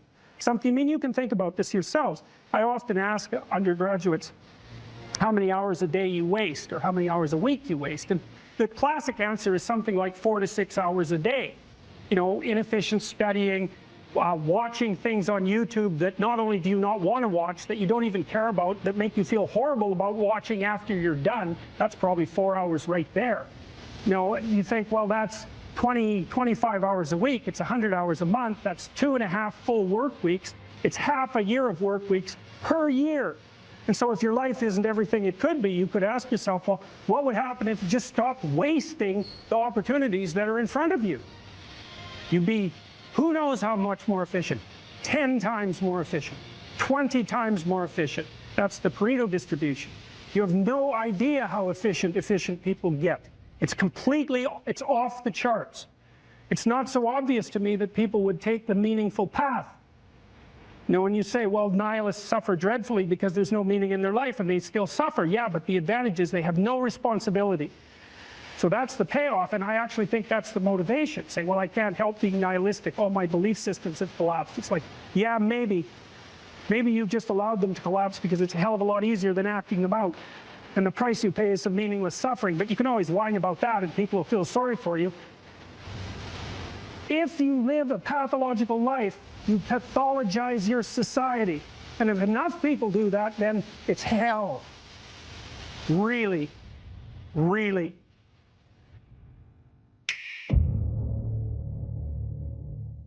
One of the things that you can, I think this heightens the meaning in your life, is to try to do difficult things, right? Aim high. Don't aim so damn high you can't manage it, and make sure you break down your aims into reasonably attainable sub-goals, but you want to aim high, and then you want to see how hyper-efficient you can get. That's a great thing to do in your early 20s, is to see, okay, like, discipline yourself. Think, okay, how much work can I do if I load myself right to the maximum? How far can I work? How hard can I work until I exhaust myself? And then you back off, obviously, because the optimal amount of working, productive engagement, let's say, is that which is sustainable across decades. So you have to learn that, but you don't learn that without stretching yourself to your limits to begin with. And, you know, if your life isn't everything it could be, and if you're suffering from an excess of meaninglessness, well, it means you're not oriented in the world of chaos and order properly. It's like you could learn to discipline yourself. Look, figure out what it is that you need to do and that you want to do, and then see how efficient you can get. Because one of the things that's quite fun is to figure out, if you have a task, I always tell my graduate students this if they're doing an experiment too. If you have a task that you have to do, it's really interesting to spend a few minutes, sometimes hours, depending on how long the task is. See if you can figure out how to do it from 5 to 10 times faster. It means you'll have to rearrange the way you think about it, but you can often do it. And that's how extremely productive people get so hyper efficient. If you're suffering, you are obligated, in a sense, to hold on to whatever rope someone throws you. Life can be meaningful enough to justify its suffering. You can tyrannize yourself into doing things, but I wouldn't recommend it. What I would recommend instead is that you ask yourself what you're willing to do. It's a really effective technique. It's like a meditative technique. That's when life is worthwhile.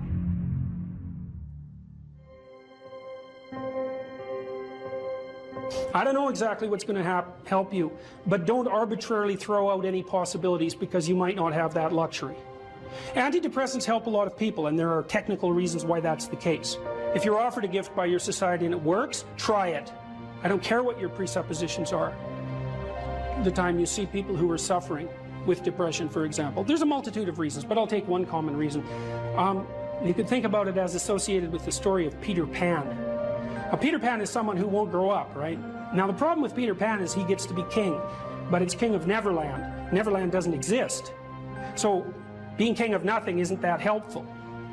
Well, one of the things that you often see with people who suffer from depression, and I'm not making a blanket statement about the cause of depression because there's lots of them, is that people who don't have enough order in their life tend to get overwhelmed. So, for example, if someone comes into me to see me and they say they're depressed, I always ask them a very standard set of questions. Do you have a job? If you don't have a job, you're really in trouble in our society. First of all, your biological rhythms tend to go off the rails right away because there's no reason to go to bed at any particular time and there's no reason to get up. And for many people, if they don't get up at the same time, they foul up the functioning of their circadian rhythms, and that's enough to make them depressed right off the bat, especially if they start napping during the afternoon. They also don't have a purpose. People aren't good without a purpose, and this isn't hypothesizing. We absolutely understand the circuitry that underlies positive emotion. When you're attending to something you're interested in and you're engaged in it, that's when you're alive. That's when life is worthwhile. It's so worthwhile that in those moments you don't even ask the question about it. The question itself goes away because the meaning that you're united with is so powerful that it can push back the adversity that would otherwise characterize life. Nietzsche said, the person who has a why can bear any how. We know how it works. Almost all the positive emotion that any of you are likely to experience in your life will not be a consequence of attaining things. It will be a consequence of seeing that things are working as you proceed towards a goal you value.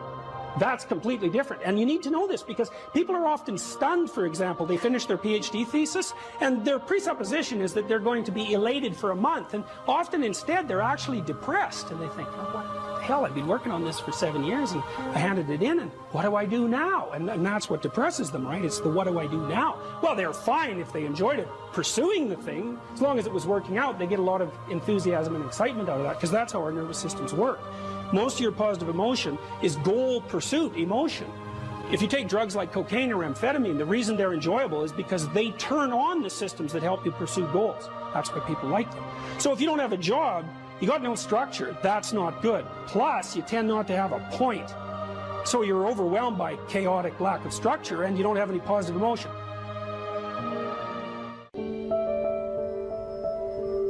So that's an interesting thing. Well, so let's say you go over your past with a fine-tooth comb and you decide you're going to take responsibility for everything that you did that was wrong and everything that you failed to do that you could have done that was right. It's like, does that change the world? It's like, depends on how thoroughly you do it. You might say it changes the world like nothing else possibly can. And I think that that's actually right. You have to allow yourself a certain latitude for error. And that's a useful thing to know too. One of the things I tell people when they're trying to develop a vision for their life or an implementable plan is make a bad plan. Like, make the best one you can, but don't get obsessive about it. It's like, make a plan, implement it. You'll figure out when you implement it why it's stupid, exactly, and then you can fix it a little bit.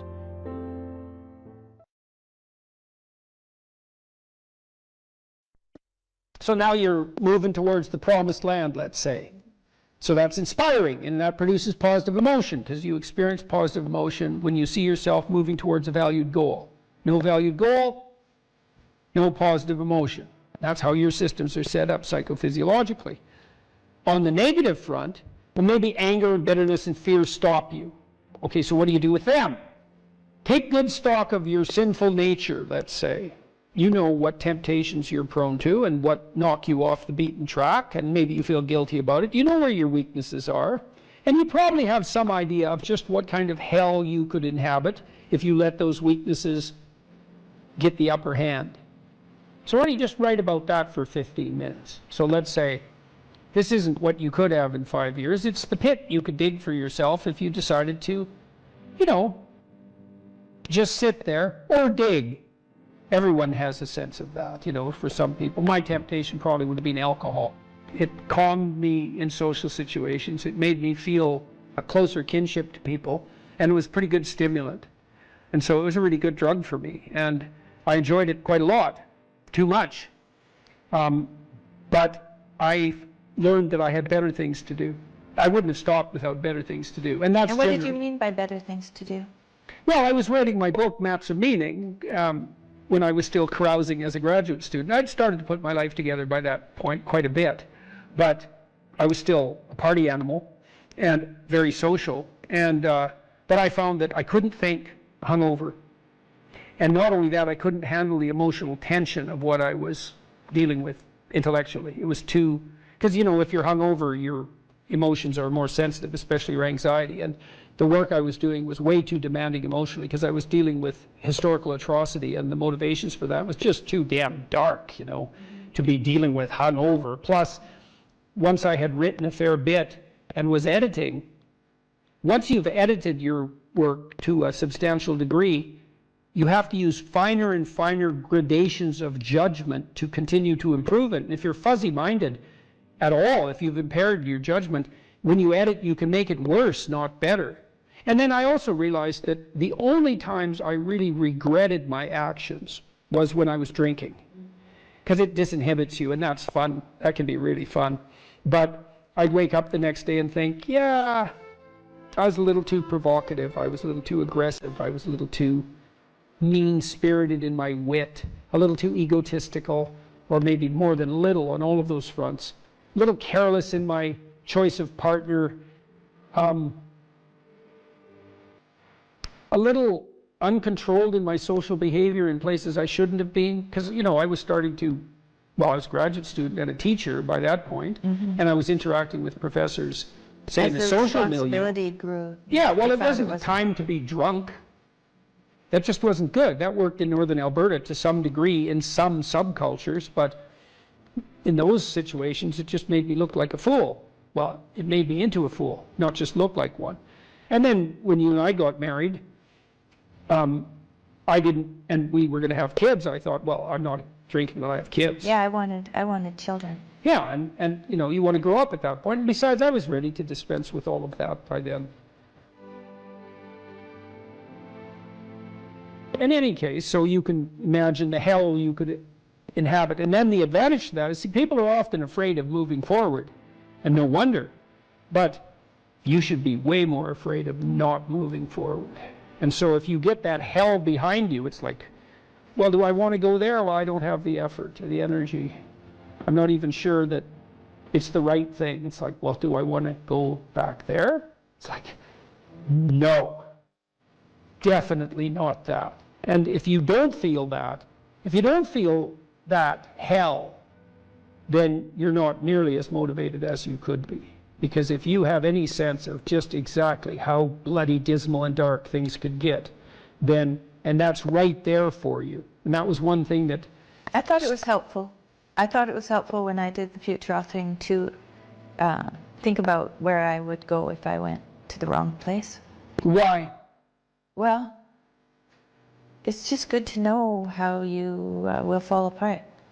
Yeah, well, And then it's you possible? Well, and you can also ask yourself, and studying historical atrocity also helped me with that. It's like, well, do you want to be a, what would you call a sadist? You're bitter and resentful. You want to hurt other people? Is that where you want to end up? You want to lie and deceive? Because that's where you end up if you lie and deceive. You want to be resentful and bitter? Because that's where you end up if you're resentful and bitter. Yeah, but sometimes, you know, people, they just don't know what to do about it. So your program helps them to make a plan. Yeah, well, and the plan is really, look, we're visionaries, man. Human beings are visionaries. Really. Well, I found when I did the self-authoring, the 15 minutes of writing that I did, the dreaming I did, Yeah. when I wrote about my future and just dreamed of what it could be like if it was just what I wanted. Yeah. And then outlined the goals, because you outline goals after that in the future authoring. Those things that I had identified appeared in my life. Those, Yeah, well, and that was quite shocking to well, me. the thing is, you look at the world through a goal-directed framework, and so when you switch your goals, what appears to you in the world switches. It's mystical in a sense, but in another sense, it's just understandable. It's like, well, if I look that way, I see the TV and the couch, and if I look this way, I see you in the chair. Well, that's not that mysterious, but what I've done is I've changed the reality that manifests itself to me just by changing the direction of my orientation. Well, we do that metaphysically as well. And so, for example, if you decide that you're going to be courageously trusting towards people when they offer you an opportunity, even though you're skeptical and timid, but you decide, no, I'm going to have some faith in people, so I'm going to be courageous and trusting. Then when they open a door to you that's an opportunity, you'll think, oh, that's a door I could walk through, instead of thinking I'm moving into a trap. And it's the same reality in some sense, but the way that you're interacting with it changes. Well, it can change. It can invert. It can change so radically that it barely looks like you're living in the same world. There are a lot of potential interpretations that you can validly lay on the world, and some of them are extremely positive, and they still work. And wouldn't that be lovely if you could lay an incredibly positive vision on the world in a calculating and strategic manner, not an instrumental manner, right? Because you're aiming at something genuinely good, and that would work. And that is how the world works. One of the things I loved about my clinical practice, I loved this. It was so good, and I miss it. We were always working. The best parts of me and my client were working together to make everything about their lives better. And it worked. You know, like I had lots of female clients who tripled their income in 4 years. They didn't even think that was possible. It's like, well, I don't make enough money. I'm barely making ends meet, single mothers. I have no idea what to do. I don't like my job. It's like, well, let's make a plan here. You know, what do you want? Well, I'd like to make this much money. Why don't we double that? And just, because you're going to aim at something. Some people do make more money than that, so maybe it could be you. Well, is that even possible? It's not even possible. It's like, well, let's just assume that maybe it's possible and see what you'd have to do. Well, you got to get your CV together. Well, it's full of holes. Okay, well, let's fix the holes. Okay, now you got to get a plan. Well, I'm not very good at interviews. Okay, let's practice interviewing till you're not just good at it, you're looking forward to it. You know, I had clients who were in such dire situations that all I could do was really help buffer them against that. But they were a minority. I wouldn't say more than 5% of my practice fell into that category. Everyone else, it was like just rapid improvement on all fronts, you know. And that's such fun. And there isn't anything more practical. This is the thing too. There is nothing more practical than developing a vision. It's not some pie in the sky exercise. Without a vision, you're chaotic and fragmented and hopeless and disappointed, and someone can stop you just by putting up a single obstacle. You're a house divided amongst itself. You have no forward movement. You're not enthusiastic, and that's to be filled with the Spirit of God, by the way. And your life is a sequence of disappointments and frustrations and tragedies, and you're a leaf blowing in the wind. And that is not what you're called to be. That's not what you're called to be. You're called to be a visionary constructor of